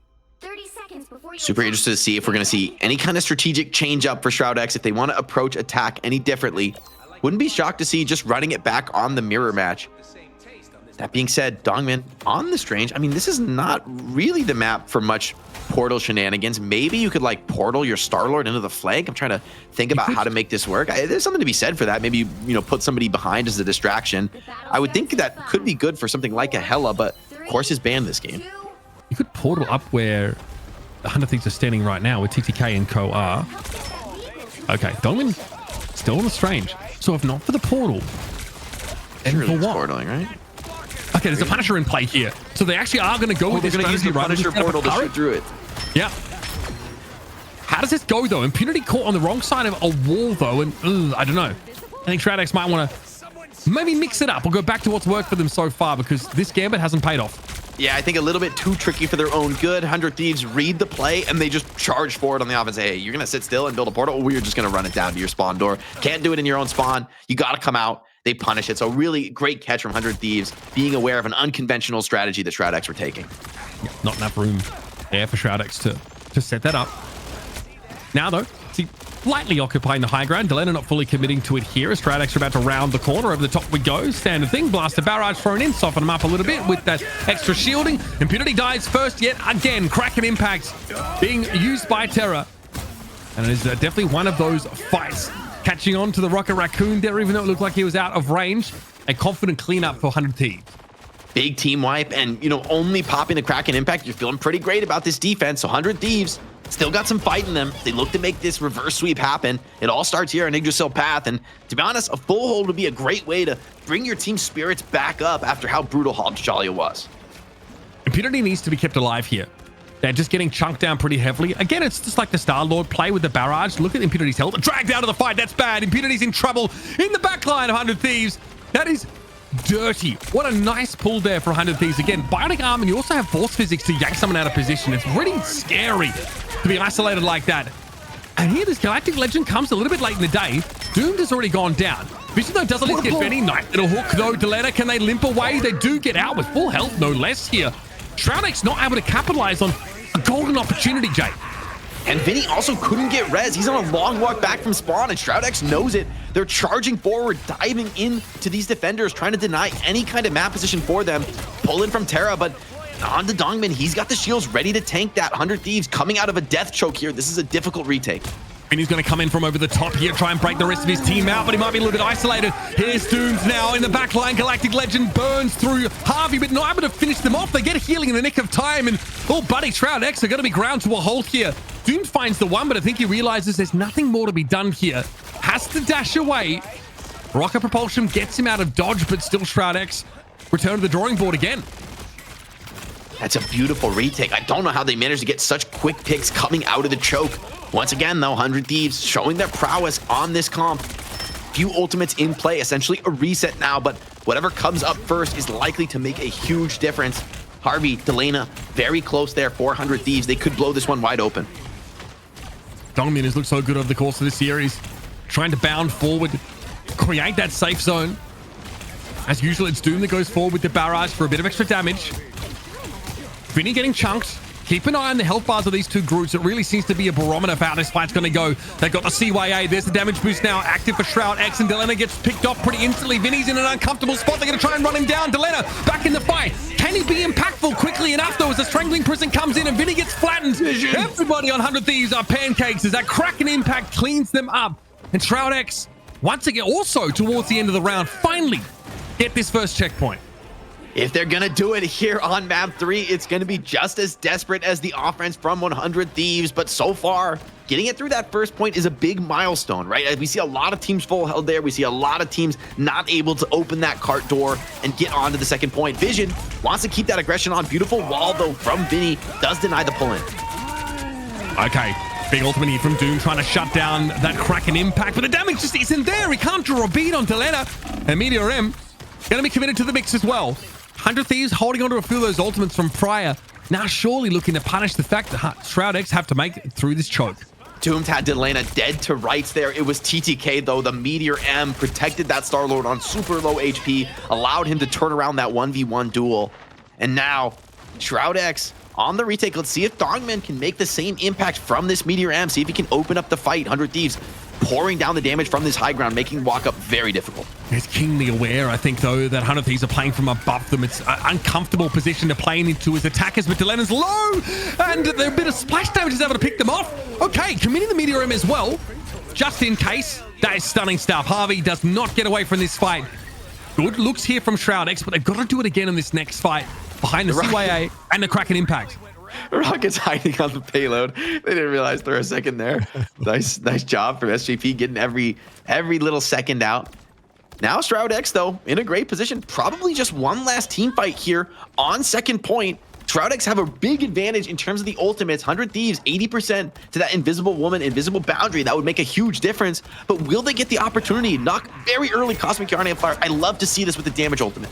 Yeah, just go for it now as well, especially with Vision trying to set up an impact of his own. The closer you get to victory, though, the more nervous it can get. We're going to have 2 invisible boundaries drawn here right now. Impunity dives in. That's dangerous stuff. Vinny's able to blow him to smithereens now. 100 Thieves have some ultimates. Chara flattens him. That's going to be 4 with the Kraken Impact. And that's Shroud-X once again sent back to Lumbridge.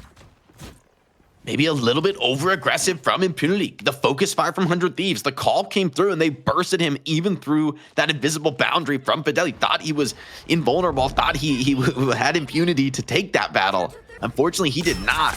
And now Shroud-X are in a rough position. This is a much more difficult spot to be, trying to come back in on the retake. Now you have to walk up through all this spam. Still, I think they should get one more decent fight. And maybe after that, much more series to play. Shroud-X has got to be here. It's got to be now. If they want to close the series out and they sweep, they've got to win Yggdrasil Path. And they got one last chance to do it here. Doom takes note. I think Chara trying to flank, but it's going to be Djal-ia going down. That was inside the Galactic Legend. He's out of the game, but of course can get back very quickly with the BRB.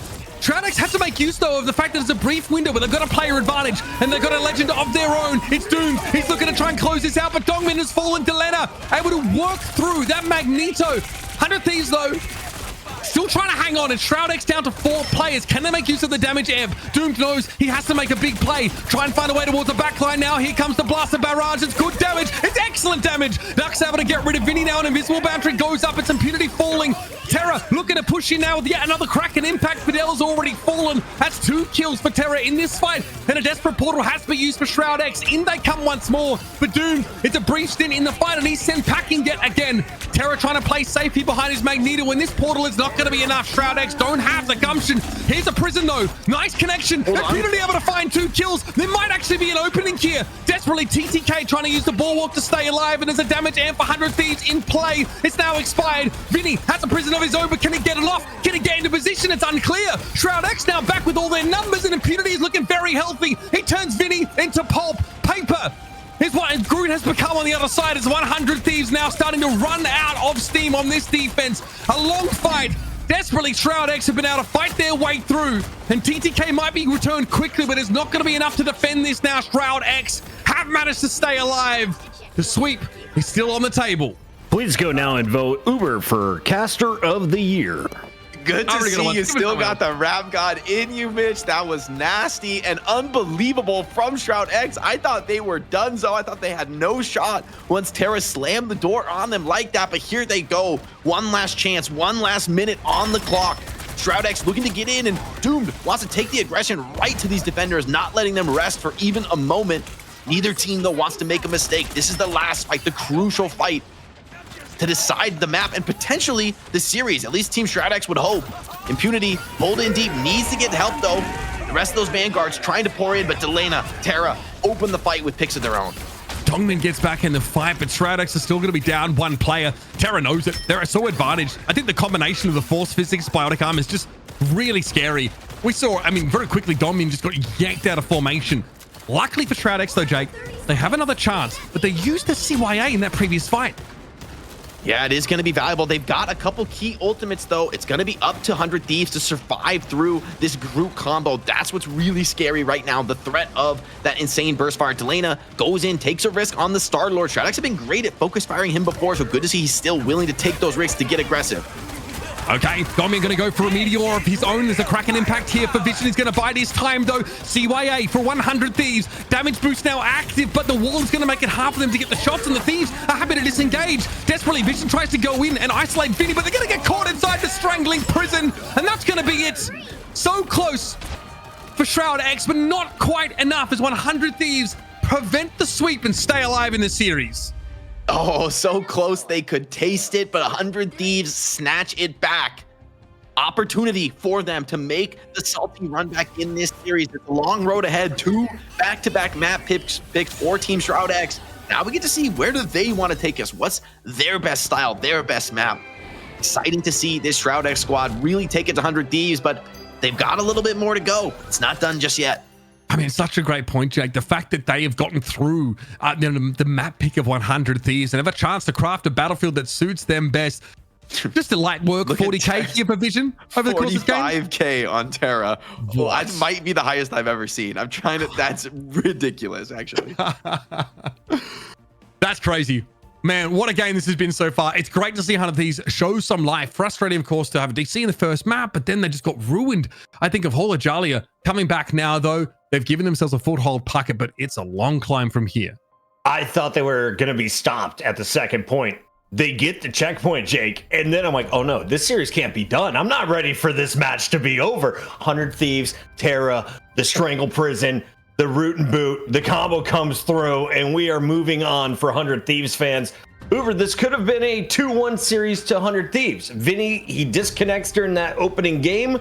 We had a chance for Shroud Squad to close this out 3-0. Now I have a feeling we're going to a game 5. I mean, okay, I don't hate that, honestly. I think Djal-ia's looked so much better this game on the Star-Lord. We talked about this a bunch, like if there's a chance to play Hela, maybe Djal-ia's like able to just abuse the high ground on this map.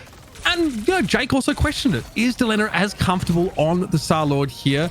I mean, they look very, very good. Chara, for me, though, takes the game over, you know, on the Winter Soldier. We are, of course, in a composition where you're abusing, you know, the team up. And again, I just like that damage output. 45k is just, you know, it's pretty absurd. It is a max length map. It's kind of about as much damage as you're ever going to see a player get at this level. And I mean, 100 Thieves are fortunate that Chara was able to put that showing on, because this fight here towards the end of the map, I think was really telling. You know, when Shroud-X were very, very close, they lose a fight with their ahead and ult charge because Doom gets popped by Djal-ia midway through their ultimate. I think Harvey fittingly got MVP decided by the game as well, Jake. He had some massive boundaries being put down, keeping the team up. The Invisible Woman play, something to expect going into game 4.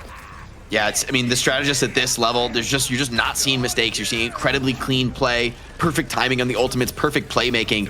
I think you're right, though. Chara was the star of the show. If there's going to be somebody to start the comeback for 100 Thieves, it's got to be this guy on your screen right now, and you're seeing why. The Winter Soldier is such a comfort pick for the team, or Chara, and they just farm with it. Vision as well, though, picking up the Winter Soldier himself and making this duel competitive and interesting. Shroud-X have come to play here in Marvel Rivals, have come to compete with the very best, and that seems perfectly clear to me now. Yeah, these bionic arms, man, are so sick. It's subtle, right? You don't normally see it, but generally, like, you just see Impunity fly across the map, surrounded by 100 Thieves players. You know that they're able to pull that sort of displacement combo off really effectively. We talked about a pocket, right? The only way you can beat that burst healing is like by trying to like take someone out of position, as Wolverine does quite effectively. But between the Invisible Woman, like you mentioned, and that Winter Soldier, you can drag someone out of formation and punish them as well. It'll be interesting if you ban Bucky. Does Chara bust out to Wolverine? Only time will tell. We got to go to a commercial break. When we come back, it's game 400 Thieves still kicking here on Rivals Fight Night. The greatest group in North America goes by the name of Vinny. His friend is Chara. They're down 2-1 in the best of 5. We're going to game 4, ladies and gentlemen. Welcome back to Rivals Fight Night. I was expecting more excitement. I didn't have an immediate interrupt. Never came, Jake. That was just beautiful. I was just letting you. I was letting you go. I was just like hanging on to every word. I'm like, there's got to be more, right? There was poetry in motion. There's no script. Sorry, guys. We have quite the match on our hands. I thought we were going to be done 3-0. 100 Thieves showing life in this game 3, but now it's Shroud-X's pick, and they get to choose which map and which mode we're going to play on. Looking at their strengths so far, we liked seeing their triple strategist. We like seeing some Star-Lord from them. Do we like the Bucky play, Jake? What do you want out of Shroud-X moving forward? I wonder whether they'd rather go back to a map where the triple strategist looks good. However, based on 100 Thieves change up, I don't know that they're going to get it. So I don't know that they, like, it seems like you're pretty much always going to be banning Adam Warlock now with the adjustments from 100 Thieves. So I actually have no idea, to be honest, Bucket. I think Shroud-X, the field is wide open for them. We've seen, different looks on different maps. I think at this point, you're just going to your scrim book and saying, like, look, where's our best win rate? What are we feeling the best about? Because we're past the point in the series, I think, where there's going to be some like critical haymaker for Shroud-X. So Uber, you have to do these extremely long team fights that require 60 to 75 breaths. At what point do you get excited and think, oh, this fight might be over, I can take a break soon? Is it the Groot ultimate? Is it the Bucky? Which one actually gets you going? I'm taking all the credit for this because Jake is credited with like one of the longest runs of play casting after one of his co-commentators actually DC'd from the cast. So yeah, he knows a thing or two about it as well. But what gets me excited when I realize, like my heart rate is getting too high and I'm not breathing enough. And I have a chance to, sometimes the chest pain kicks in after the 3rd minute, that's when you need to think about preserving your breath. Hey, we're not 40 yet. We still got it. Go hard every day. Here we go. We're going to T'Challa, and this should be another Fast and Furious matchup. I am expecting ultimates to be thrown out left and right. Jake, do you allow a Loki into this map from both sides? Harvey really has been on the Invisible Woman every chance he gets instead of the Loki like usual. To be honest, I think Shroud-X are happy to have the Loki in. I don't know that they'll necessarily go that direction. It seems like for 100 Thieves, they're probably going to be targeting Adam Warlock unless they don't think it's as relevant on this map. But Shroud-X have shown that they're really great at abusing that team up, getting the maximum value out of those reses. I think 100 Thieves are probably just tired after the first 2 maps of, dealing with those reses. And so, okay, maybe that's the change up that puts you in a better spot. Not dealing with those mass reses, especially on domination. I think all the individual reses get so crazy, people stalling out the point, then a strange portal TPs in, and suddenly a fight that you were winning dominantly just goes against you out of nowhere. I think that's probably what 100 Thieves would want to avoid if I had to hazard a guess. Shout out to Line Pro. You are way past your bedtime, young man. Go to sleep soon. No, we got a lot of old heads watching Rivals. Ain't nobody going to bed right now. Ain't nobody going to bed. Everybody is starting to pile in on this whole Rivals Fight Night thing, Uber. How many weeks have we been doing this? Is this really week 4? It's week 4, yeah. That's kind of crazy. It's awesome to have the support of everybody. We're up to like 131 subs, like 5K followers on the channel, which is awesome. And even boys like Evo, young Line Pro coming back as well. I haven't had a chance to cast Line Pro for a long time. So great to see him here. Hopefully we can feature him a little bit more on the EU part of the show. It's great, man. I'm loving it. It's good to be back. I had a brief break, but we've been doing this for a month now, and it's just been a ton of fun. Everyone's been super supportive for us. It's great to get to partner up with some huge streamers as well, and like have them sort of jump in and enjoy the games as well, like Shroud, for example, or other co-streams. So I think we're all having a blast. Jake, we haven't started our TikTok yet. Is that because we're too old? Well, look, I think I'm too old for TikTok, man. I think I missed that. I missed that generation. What am I? I'm an elder Zoomer, I think. Yeah. I think I'm like Pucket's an elder millennial, so you're probably an elder Zoomer, I think.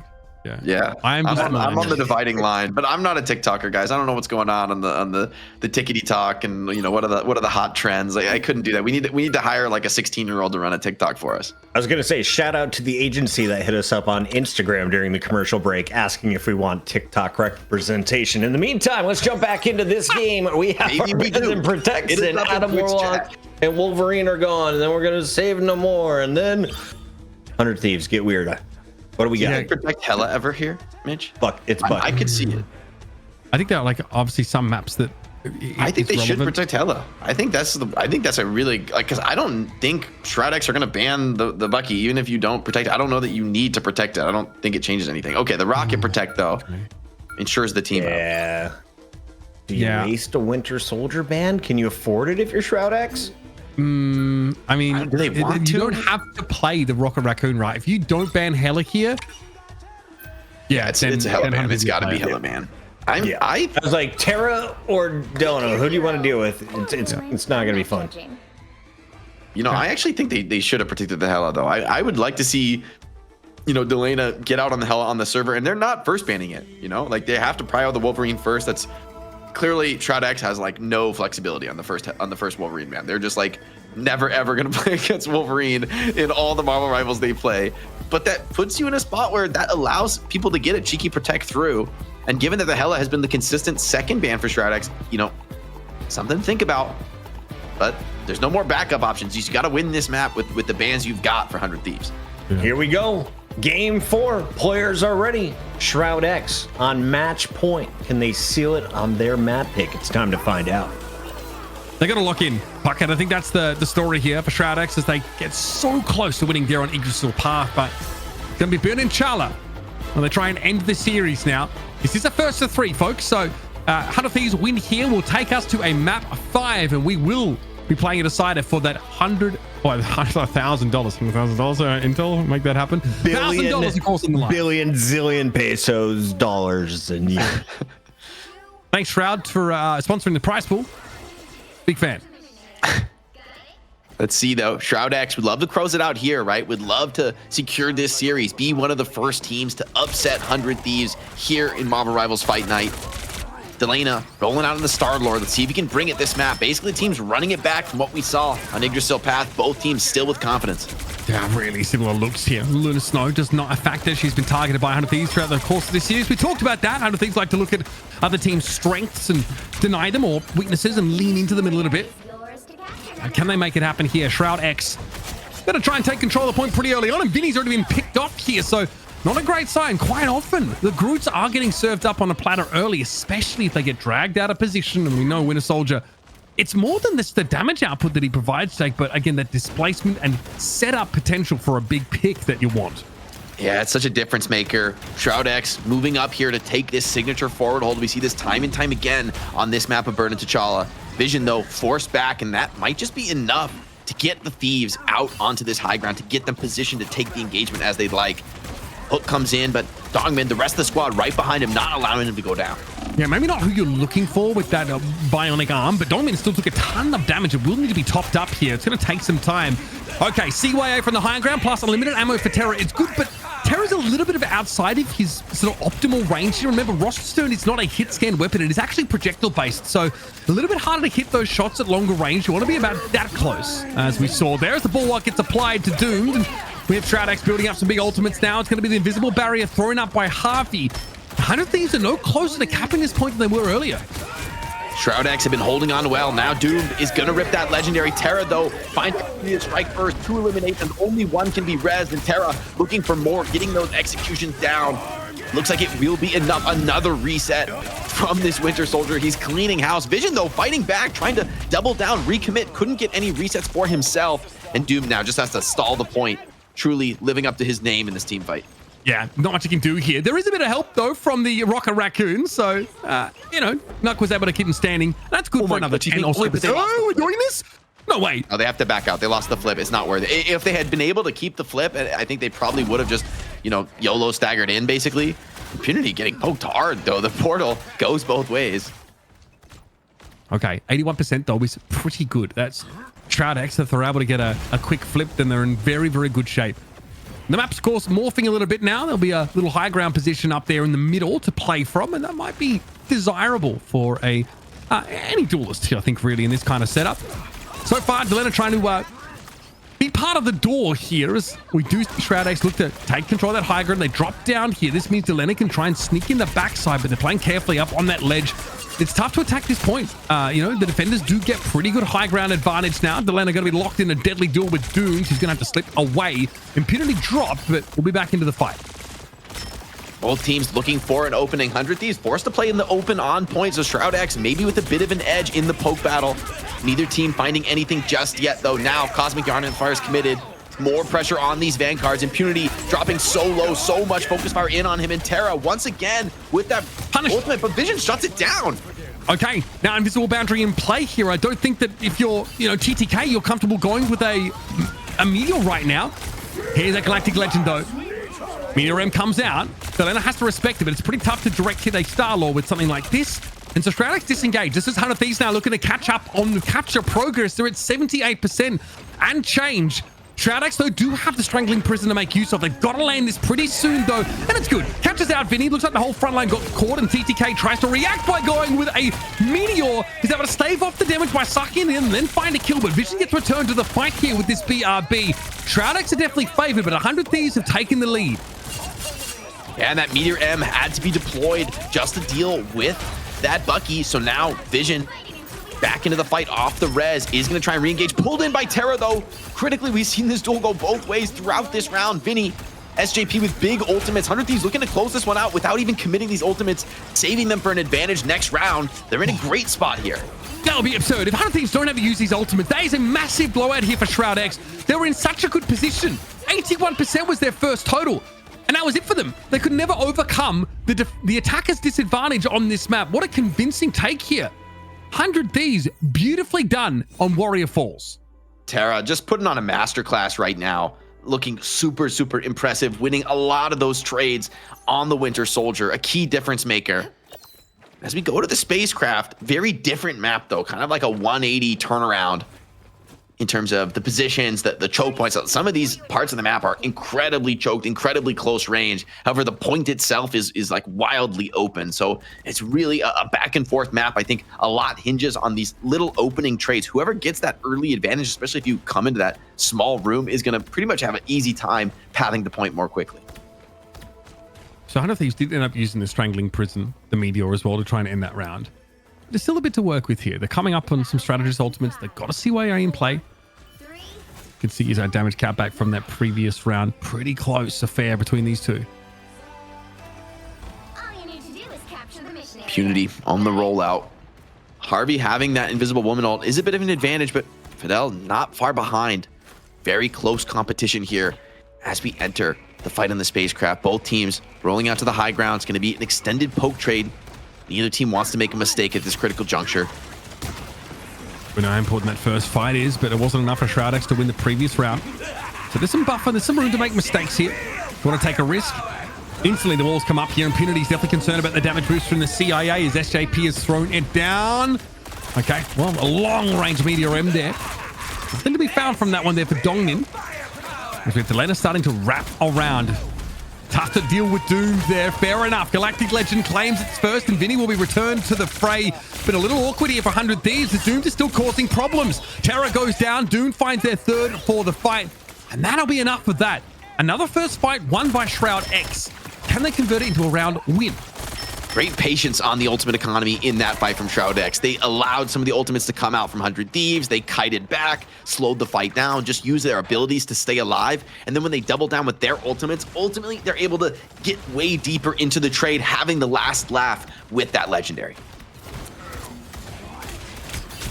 Chara looking for an opportunity now. These Kraken impacts have been inspirational. Chara needs to make it work though. Gotta come as well from Vision.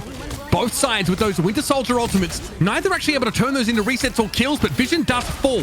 Chara, though, it was too late for them to get a reset, and Vision's going to be able to come back to the fight. Shroud-X are in control of the point right now. We're going to have a CYA deployed by SJP. I can't believe I'm doing that again. Vision, though, gets taken down, loses out in the Bucky mirror. 100 Thieves, I'm playing off the point for the time being. There's an invisible boundary in play that they kind of have to respect, but they have a player advantage. Here's another Galactic Legend. Djal-ia looking to try and shut things down, though. They are hunting after Doom, who will have their ultimate online pretty darn soon. They'll let us out what they can. Nuck is out of the picture. That's one less healer one with Fidel falling. 100 Thieves back in control, but I don't know, Jake. I'm getting deja vu. Yeah, this could be a very close one. I think that the issue there was that Vision got rezzed by the BRB in a compromising location. Now, though, potentially they're trying to stagger him again. The strategist come in just in time to keep Vision alive. Would have been a tough spot to lose one and lose more time on the point. So great heads-up awareness from the Shroud-X strategist. Now Doomed onto the flank, looking to open things up with the Galactic Legend. Would love to force Harvey to force a defensive invisible barrier. Oh, Djal-ia, eyes in the back of his head, clearly. Dooms is in an awkward spot now. Didn't expect to be detected nearly that early, but great damage from that barrage here. Forces 100 Thieves back now inside their own Invisible Woman ultimate. And Chara wasn't able to get away. That's a Meteor M that just presumably was speculated upon by Dongmin and ended up catching an important KO. There's the Meteor coming out, but you'll notice the debuff there was on 100 Thieves. They suffered a Kraken impact application, and Shroud-X are able to lean a bit heavier into them. Now at least they're able to retake the point, something they could not do on Warrior Falls. Yeah, and they got the point flip coming in. These kills are just adding extra, and a nice delay. I love that they're not killing the rocket. Add these extra seconds of him running to the edge of the map. It's these tiny margins that make the difference at the top level of the hero shooter genre, and I love to see that Shroud-X has the discipline to bring that. Now 83%. Shroud-X done better than they did the previous round, and they got to do the defensive ultimate to lean on here with Fidel obviously packing another boundary. Vinny needs to go close, I think, to really get value out of this. Good ultimate. And now here comes the damage boost. They're going to be walking into it. 100 Thieves had to reciprocate now, but big damage going on. And Vinny, he tries to pop that ultimate, but he goes down. Djal-ia's got nothing to look at here. That's devastating because Fidel has the perfect answer to Star-Lord. Now, it's a late use of that applicator ultimate, and he gets caught out by the bionic arm. It's an easy pick-off. That's devastating. That was supposed to be the answer. Djal-ia coming in with the Galactic Legend gets denied. But still, Chara's here with a Kraken impact. Nice reset. More damage being applied here, but Impunity will be returning to the fight quickly. There was a flip, though, for 100 Thieves in overtime. They're back in control. Discipline from Shroud-X. They elect to not double down with that Kraken impact. They accept, okay, the fight is turning against us. We don't have the tools to win it here. Let's come back. One more chance, one more retake. Not going to be easy, though. You're going to have to get through this invisible boundary from Harvey. TTK with the Meteor M, two of the best defensive tools in the comp. Exactly what you'd want if you were in 100 Thieves' shoes trying to make this hold. Again, if you go in there with the Kraken impact, a Meteor M gives you a reset that could be devastating and could be the start of an avalanche. TTK looked at briefly by Doomed. He's just trying to keep a respectful distance now and get to the back line. Here comes the Galactic Legend. Terra's the first target. Meteor M going to be thrown out now as TTK soaks up that damage, effectively negating the ultimate for the time being. Prison comes down, but TTK pretty unperturbed. Here comes a Kraken impact now and a Meteor M over and above. Impunity taken down, excuse me. Wishes he was Immunity. 5 players here for Shroud-X, now getting cut down to size as SJP was the only kill that Doom could find. Fidel brought Brack into the fight, but Nuck eventually falls. Another overtime here. 100 Thieves seem to be able to outlast. It's going to have to be a portal play here for Impunity, but there might not be enough time. There has to be a stall for Fidel, and they will fall. It's not enough. The portal doesn't come down in time, and we, folks, are headed to a decided map. Oh, it seems to be destiny here, Mitch. We've got to go to a game 5. Shroud-X coming up 2-0 at the start of the series. It looked like they were going to rinse 100 Thieves, but it's not to be. We're going to the decider game 5, and that was Shroud-X's map pick. They get one more shot to do this to close out the series, or 100 Thieves are going to complete the salty run back. This is where the tension starts to build. We start to get a little bit more frustrated. Harvey with one singular death over the course of that entire map on Berlin Chara. Great showing. 33k healing, very solid. In fact, almost the same as Fidel on the other side. These Invisible Woman plays have been looking spectacular. But I can't take it away from Terra. A second map consecutively. The Winter Soldier play has been the difference maker. Yeah, Terra is kind of putting the squad on his back right now. I'm not going to lie. 15 final blows, far and away top of the squad. And I mean, a lot of that comes from the Kraken impact. But honestly, I'm just particularly impressed. I think it seems to me that Doomed is getting a bit better of the trades in the Star-Lord department. But Terra is just so decisive. The team overall has such a great read on the meta. They don't even need necessarily to have their duelists dominating the competition to be looking great here. I saw someone mention Zim. I don't know why they keep spamming that, Jake, but we're going to a game 5. Automatic here. Don't worry about it. No, big shout out to Vinny on the group. I was looking through some of the numbers. The man blocks 46,000 damage. He drops 20,000. Those are duelist level numbers. He's doing the main tank. He's assisting. He's setting up Terra with some of these slams. But you guys nailed it. I said before this game even started, if you are Shroud-X, ban Bucky. Get rid of Winter Soldier, because Terra can take over a team fight by himself. Here's an example. It's just, it opens a Pandora's box, I think, if 100 Thieves spend a ban on this. It means that the Adam Warlock can be then protected by Shroud-X, and they can go back to playing that really oppressive 9 versus 6 composition. So I wonder if it's worth the risk. But the fact that 100 Thieves are the ones that are having to excuse me. I mean, yeah, they'd have to react here. I think they're happy enough dealing with it now. Like, if Shroud-X go and ban that, does that mean the Hela gets through? Yeah, it's like, would you rather? I think it does. Yeah, I'd take Terra off his best and put Dylan on his best if I have to choose. Yeah, it's fair. I mean, Chara is doing dirty things in this game, a huge difference maker. I think Impunity in particular on the Groot is struggling under that withering pressure of Djal-ia, just constantly punishing him with biotic arms, pulling him. The team's focus fire is immaculate. You know, Vinny slams the door on the opposing Groot once they're pulled in, puts a wall in behind them, and a lot of these team fights are just over before they begin because of that combo, well executed by 100 Thieves. All right, Shroud-X has chosen to ban out Wolverine every single game. What does that do? It opens up room for the Winter Soldier. Loki has been in and out. We've seen Luna's banned, mostly to just kind of nullify some of our Namors, but this has been a back and forth battle. I don't know if it's truly going to come down to the hero picks. It more seems to be the positioning and the alt usage, Jake. If you're looking to give credit to the backline, who's the best strategist in this lobby? Are you able to tell amongst all the chaos? Because I know we watched the duelist perspective most of this game.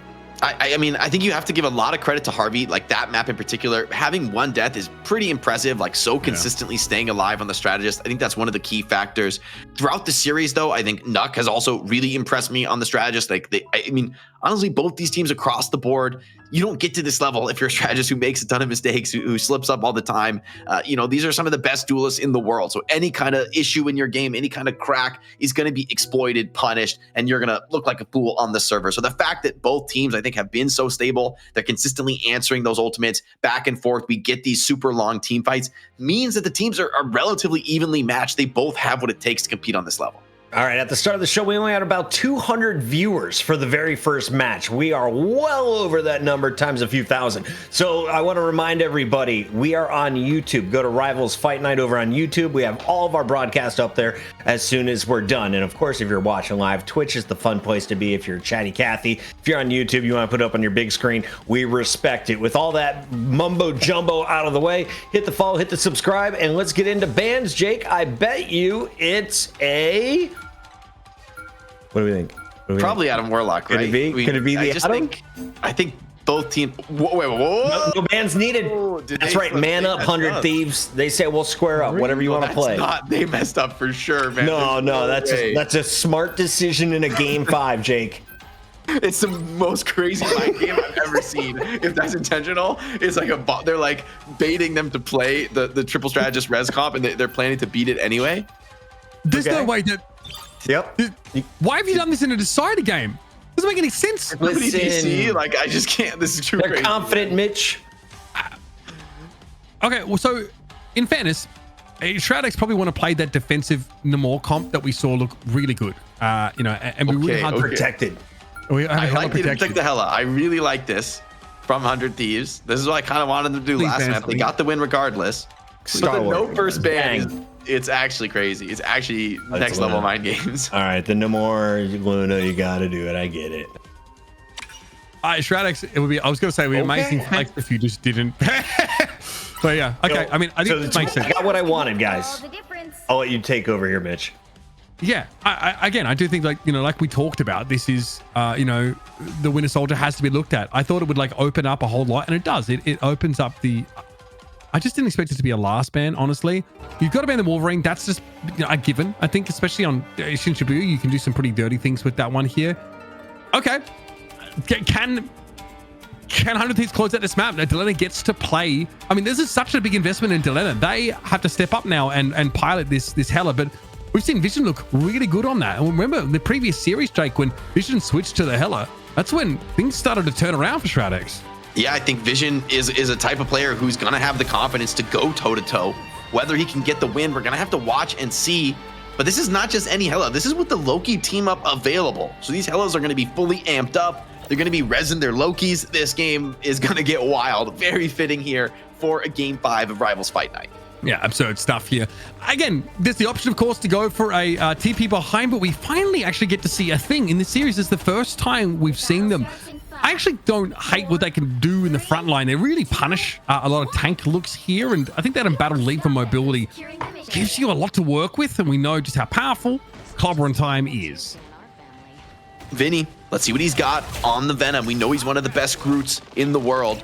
The Thing, though, has that capability to potentially deny some of the movement, some of the momentum. Djal-ia would love to work a pick here on this offense. So far, Shroud-X are giving him nothing. Yeah, and again, seeing a couple players being knocked up here, but this defense side is pretty good. Doom's been able to get a lot done here. The Punisher look for Terra, something that we maybe overlooked a little bit there. Super leaning in, I think, to this Rocket Raccoon setup, but Impunity just soaks that damage so well. Oh, yeah, I mean, the Punisher, I guess I see the vision, but I'm doubting the Rocket Raccoon team up. I'm really doubting it when you got to play Punisher. I mean, I don't know if Rocket Raccoon has a character that really has it like that, especially on this map. But let's see. 100 Thieves are much better than me at the game. That being said, Terra already down, has to get rezzed. Doomed, charging forward with that Soul Link, full confidence. Yeah, and remember, we have the team up here with Adam Warlock and the Guardians of the Galaxy active for Shroud-X. So this defensive comp has a couple of second chances to return to the fight after things go a little bit wrong. Big flank here for Doom. Can they make it work, though? No one's really looking at them, which is always a good sign when you're trying to flank and be impactful there. Nuck got brought down, but he's going to be returning to the fight now. And you can see the stun here from the Yancey Street Charge is pretty scary. The knock-up is nasty, but just that immobility after that impact comes in is pretty good. Okay, we are seeing this. Terra is going for it. Punisher ultimate getting popped down, of course. Trying to use this final judgment just to mow them down. Vision's able to get a big res here, and that ultimate has expired. That's beautiful protection from TTK onto the Punisher ultimate. Now Shroud-X doubling down with that Adam Warlock. The Thing diving into the back line. Would love to shut down the Punisher early. They're able to get the job done. Vision rezzing himself as well back into the fight, and Shroud-X look like they've started to make this defense work. Djal-ia trying to change that, though, over the top with the Hela. Huge threat. These haymakers from Impunity hitting very hard. Eventually, they're able to bring them down, and Djal-ia's in a spot that actually really needs to be attended to by Shroud-X, and it's hard. When you're forced off the point, there's not really a whole lot you can do about this, and that's exactly what they're trying to do now with Doomed. Get in that position. The defenders at least have an invisible boundary to play from, and 100 Thieves are going to be forced out of the fight. Dongmin's able to find Djal-ia, and it's just falling apart again for 100 Thieves. 90 seconds left to play. They've got to punish Dongmin here. They're trying to heal him up, but Terra, of course, it's so hard, and yet another final judgment with a damage booster in play. This has got to be it for the attackers.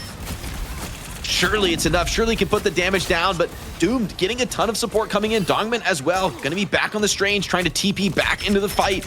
Shroud-X aren't giving up on this just yet, but Terra seems to be inevitable here. Just dumping damage on this Punisher, cleaning up player after player. Shroud-X, they're getting back to the point, but winning this fight feels so difficult. 100 Thieves look very healthy. Doomed is coming back. Nook's going to be here. Soulborn gets popped here. Dongmin, of course, with some decent damage off that Maelstrom now, and Shroud-X are all back. Vision has another ultimate, another Karmic Revival available to Shroud-X here, so they have so many extra bites of the apple. Djal-ia has gone down. Here comes the Born again now. Ideally, Shroud-X can get back into this fight as Dongmin and Impunity will be returned to the fray, but Djal-ia brings them down.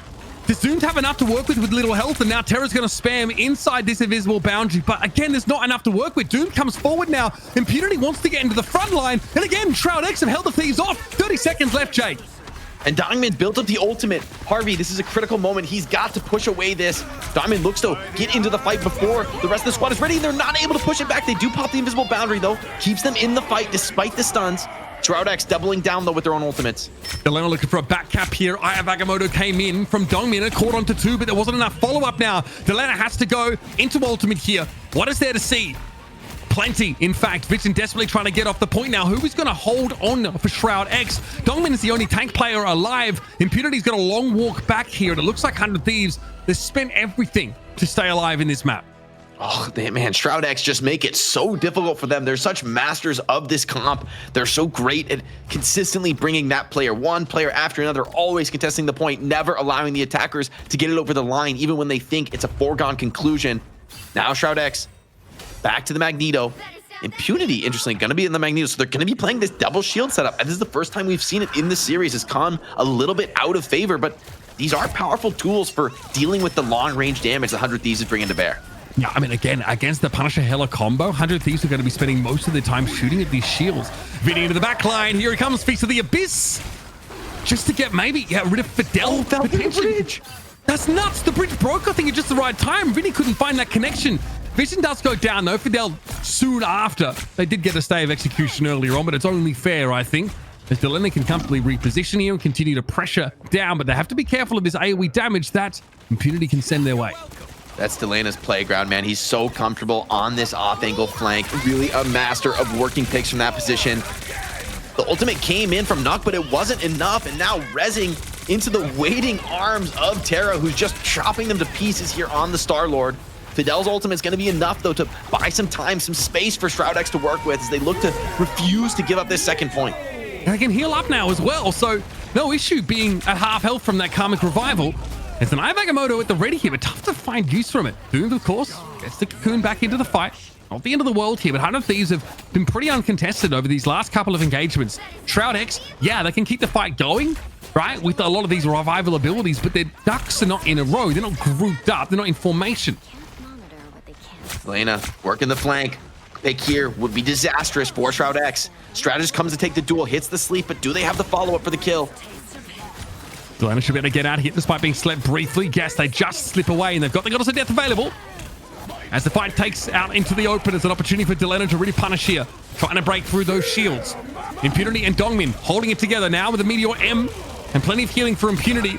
Again, speculative shot there as the Yancey Street Charge comes in for Vinny, knocking them all up. Nuck caught by a headshot from Djal-ia. They're a problem now. The Hela ultimate going to be committed. Just hot shot inside the invisible boundary here. Good damage, but Djal-ia goes pretty low as they do drop now. They look to get into the back line. Dongmin desperately trying to keep their shield up, and eventually Shroud-X are going to get overwhelmed. Chara looking a lot more comfortable here on the Star-Lord. Very solid despite being target banned with that Winter Soldier. And Djal-ia has really been working the picks from the flanks, right? I think that's what makes him so good on this Hela. He hits the timing, he swings in from the side, 2-tap headshot, and then the rest of 100 Thieves are right in behind him. Beautiful play there on the Hela. They're getting it to third point. Not too much clock to speak of. Shroud-X looking for the regroup. In this stage of the map, I think this is one of the hardest parts of any map in Marvel Rivals for attackers to finish. The defenders have such a close proximity here to the objective, and you've virtually got to win like 2 or 3 fights in one to stop them. Doom goes in with a soul bond. Bit of damage sprinkled over the top here. Same though could be said, of course, from Chara, who comes in with a bulwark. Vinny a little bit low. They don't have a lot of damage mitigation ability, but a big punch in midair. Nuck had nothing to do. Legs cut out from under them. Impunity, of course, here trying to match the impact Vinny has had so far on the thing. Such a powerful Vanguard in situations like this. And of course, the team up that lets Vinny have a bit of that regeneration as they look to push further. Yeah, just dying on point here for Shroud-X. They look to stagger it out, take the reset, make one last fight for the hold. Djal-ia, this is one of his moments, though. I think this is a real opportunity for him to look to get aggressive. Third point, not the easiest spot to do it, though. Hard to work a flank. It seems like 100 Thieves are going to be content to just push carts, stay together. Knock on the Loki here, interestingly. So, no more Mantis. Obviously, someone who could respawn easily here with the Animal Lock on their side. There is a revival, though, available for Vision. So 100 Thieves are going to have to bowl over multiple waves of Shroud-X minions as they try and hold the Thieves at bay. Here comes Chara first and foremost. Another speculative meteor there from Dongmin doesn't really quite connect. Chara, though, doesn't find anything off that ultimate. Again, the rejuvenation domain's crucial for Shroud-X to stave off these big forms of burst damage. Just like that one. Meteor M, though, catches on to Doom. He falls. Big fight on the front line here. It is a proper pay-per-view match between these things. And Chara eventually goes down. Dude, of course, was able to cocoon back into the fight, and here comes the Goddess of Death from above. Djal-ia trying to get that damage on Fidel. They can't quite double jump away. That's the Invisible Woman getting taken down, but brought back into the fight by Vision's ultimate. Karmic Revival working as both sides of the coin. Both teams returning players to the fray. Clobbering time active here for Vinny. We're going to have a copied ultimate from Nuck. And it looks like he's going to bring that one in. Will it be enough? An invisible boundary, I think, was copied here by the Loki. But 100 Thieves are starting to gain some progress. Djal-ia, though, falls. Fidel's able to finish them off now. Good stun here from Vinny, trying to throw hands as all of Shroud-X group up further and further back. CYA now active. Of course, the damage boost here for 100 Thieves to work with, but Djal-ia is out of the fight. Dongmin has fallen, though. SJP with a very rare machine gun kill is able to find that elimination, and Chara comes in, trying to bully, trying to push through the back line, and Vision will finally fall. Still in overtime now, as 100 Thieves still need to double back to the cart to get this moving. So much work in the air. Contact lenses held suspended, of course, as the Invisible Woman are trying to give the shielding and healing in equal measure. And 100 Thieves, you better believe they've got staying power to get the map done. That is ridiculous. 100 Thieves. Win condition has been established. It's been a hard-fought battle. I mean, think about this. After Djal-ia, who would have thought that they still had this amount of fight in them, that they could come back stronger and stronger? You said it, Mitch. This is one of the hardest places for attackers to break through in all of Marvel Rivals, and 100 Thieves just did it. Now, Shroud-X have to repeat that feat on offense to have a chance here to force an overtime round to make this possible. Feels like too much, feels like too far for Shroud-X. just like Yggdrasil Path, right? The fact that 100 Thieves were able to finish the map was what ultimately sealed the deal for them on that arena. And I just can't overstate how hard it is to win in that situation. When you're up against another Adam Warlock comp, 100 Thieves really just went to another level in that engagement. They're also, I think it was like Shroud-X, I think were, copying the invisible boundary. That was how adamant they were of trying to shut down what Djal-ia and Chara could do, right? Have another ultimate that cuts off your line of sight here. But it wasn't enough. Obviously, you can see why the Mantis, they were struggling to get value off of that. But they weren't able to return to the fight for free, excuse me. Yeah, these flank moves from Djal-ia on the Hela were really nice for me in that round. Like a lot of times popping up on the flank, everyone turns to mark him for the focus fire. If that's when he rips the ultimate, and they just don't have the firepower to burn through that goddess of death. The rest of the team for 100 Thieves is following in from the pressure on the other side. It's a masterful hit there. Now Shroud-X on a Punisher of their own on the offense. See if they can find success where 100 Thieves fail. It's been a long series. It's been a long day, especially for this Shroud-X team, Jake. And they were so close. They are, frankly, still so close to winning this series. But the fatigue has to be setting in. Marvel Rivals is a pretty draining game when you're playing at this level. Got to be so switched on. So much happening. TTK chunked on down. Vision here, of course, on the Punisher. So Shroud-X also want to make use of this team up. They want to, again, have that infinite ammo for the Punisher. And there's Vinny getting caught out there. That's not good for the defenders. 100 Thieves lose a key piece and Chara can't get away. Vision is lasering them. If it was going to happen, it was going to start like this. That's exactly what you needed for Shroud-X. Doomed, taking the mirror on the Hela as well. 100 Thieves going to be coming back with the Strange Portal. Not giving up this first point easily. Shroud-X trying to commit it with the clobbering time, but not able to find easy follow-up kills. Now the CYA comes out from Nook. Is this enough damage to put it over the top? Doom finds one. Delaying it down. This is a big opening. Shroud-X would love to get a quick first point capture. TP, though, came in. 100 Thieves get back into the fight with Vinny having switched over towards the Doctor Strange. Shroud-X here respect it. They don't sort of overcommit into this fight where they feel like they're most of the way there. So they're going to take their 2 ticks and try and sneak Doomed into a nasty little flank position. Look at TTK on the left of your screen. They are not aware, I think, that Hela is starting to go ham on them as Impunity is keeping them busy. Big clobbering time, and here comes that invisible boundary. Now Dongmin wants to try and clean up TTK, but it's a very timely bulwark use there from the Magneto. Dongmin still trying to clear this front line up. They are sticky. And here comes Terra. Look at the pressure over towards that ulting Punisher, and Vision goes down. 100 Thieves, they're pouring on the pressure. It seems to be overwhelming for Shroud-X, who dump a few ultimates into that fight that was never going to go their way. Doom, though, hold on, finds the pick onto the twin, and another onto Terra. Only one of them can be res. Doom now with a power play on the point. The switch over to Hela from Doomed. I don't know if we were expecting that at all. We've got the Hela, got the Punisher to work with. Doom still looking for a decent flank angle, but Vinny's also gone down. That front line is now buckled. 100 Thieves giving up the ghost here. Remember, they finished the map, so Shroud-X need to do at least that, and then we can go back to extra innings. But Djal-ia getting some garbage time kills here after the point was capped. They are going to have to commit to this, and eventually back to spawn. Yeah, I mean, they finally deal with him, but he did enough damage. Feeling pretty good about those dual victories. Now Shroud-X, though, cart rolling forward. 100 Thieves a little bit late on that stagger.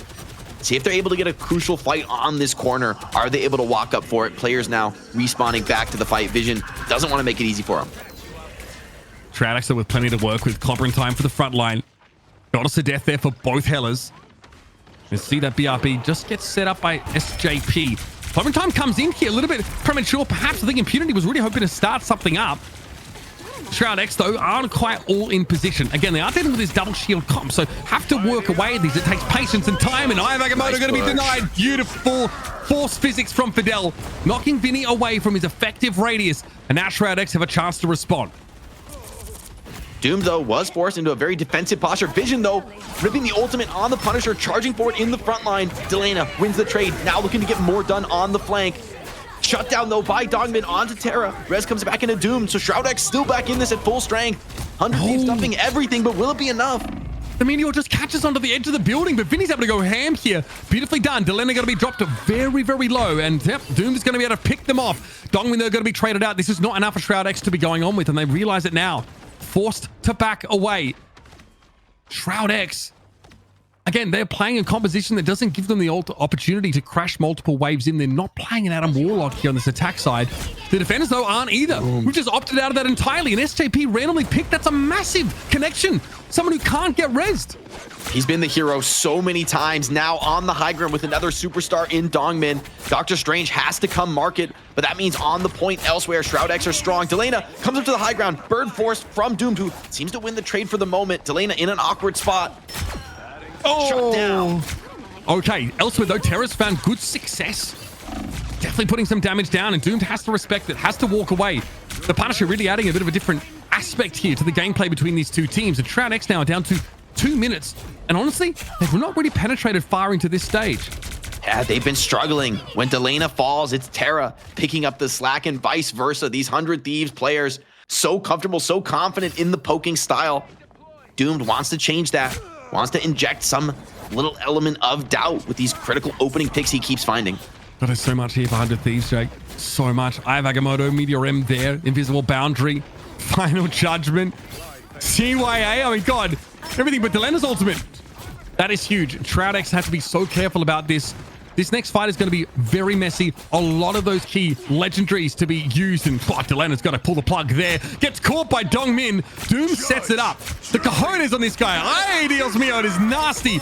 Now, of course, look to push back in, but the Final Judgment might give Shroud-X pause for thought.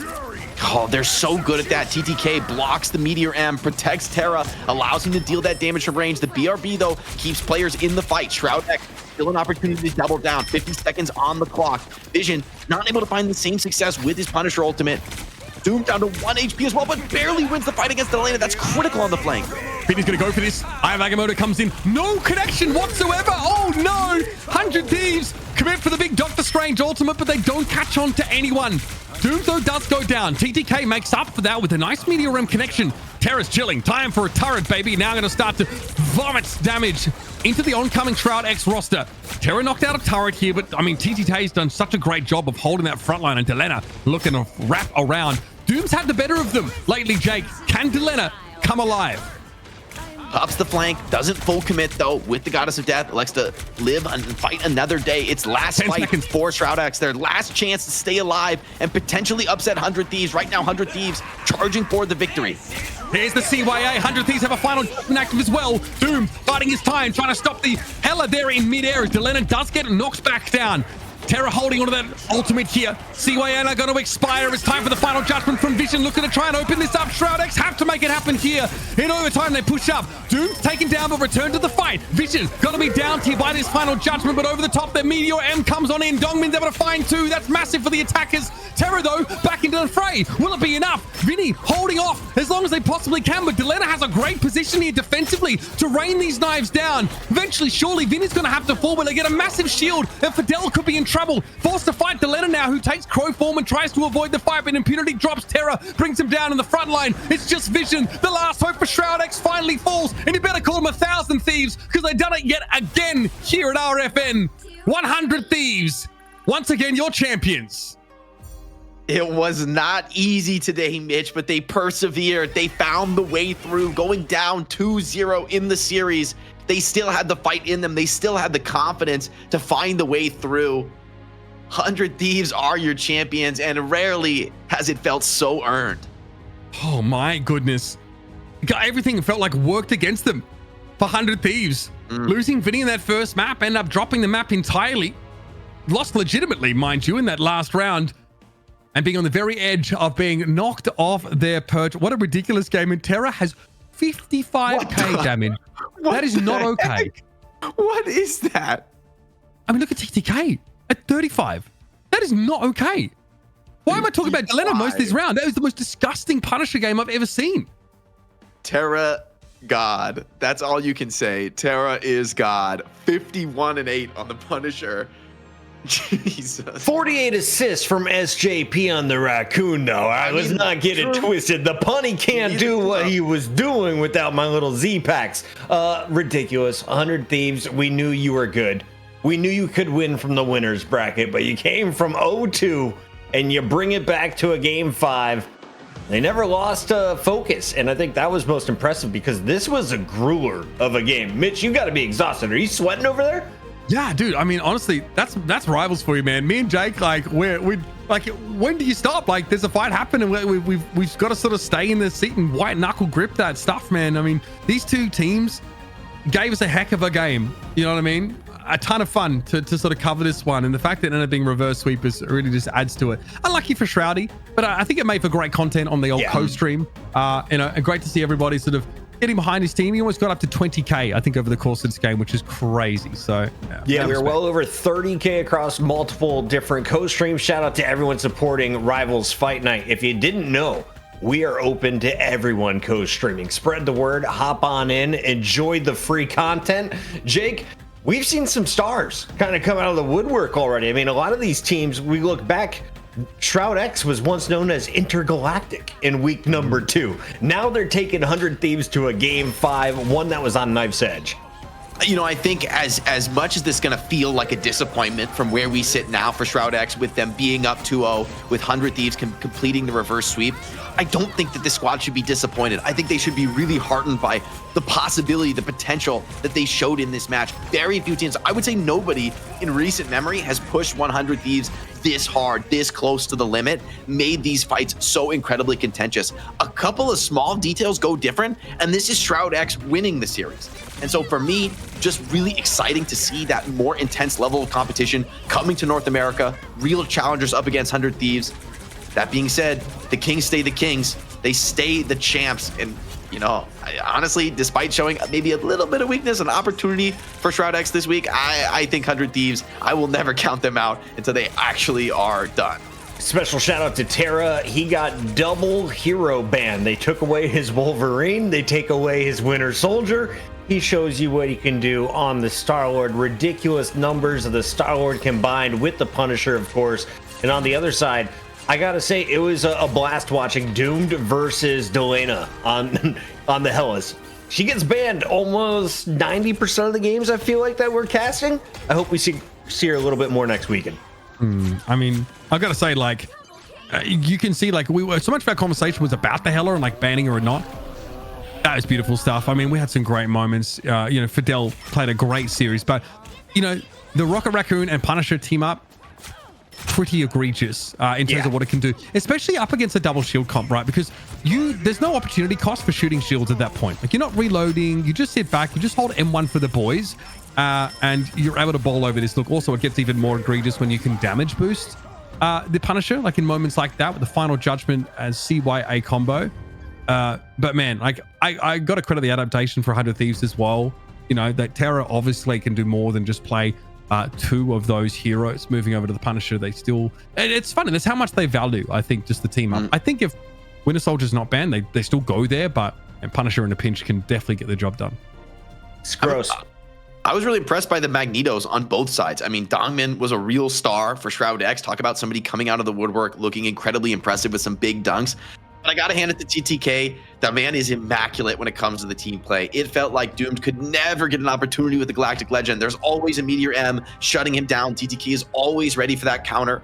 When we saw the punish rolls come out time and time again, it was TTK being right there, right in position with the shield, blocking Dongmin's meteors with that shield, allowing Chara to do what he's doing on the Punisher. So the full court press here from 100 Thieves, the entire team coming together for these critical combos. It's what allows Chara to put up a 55k stat line.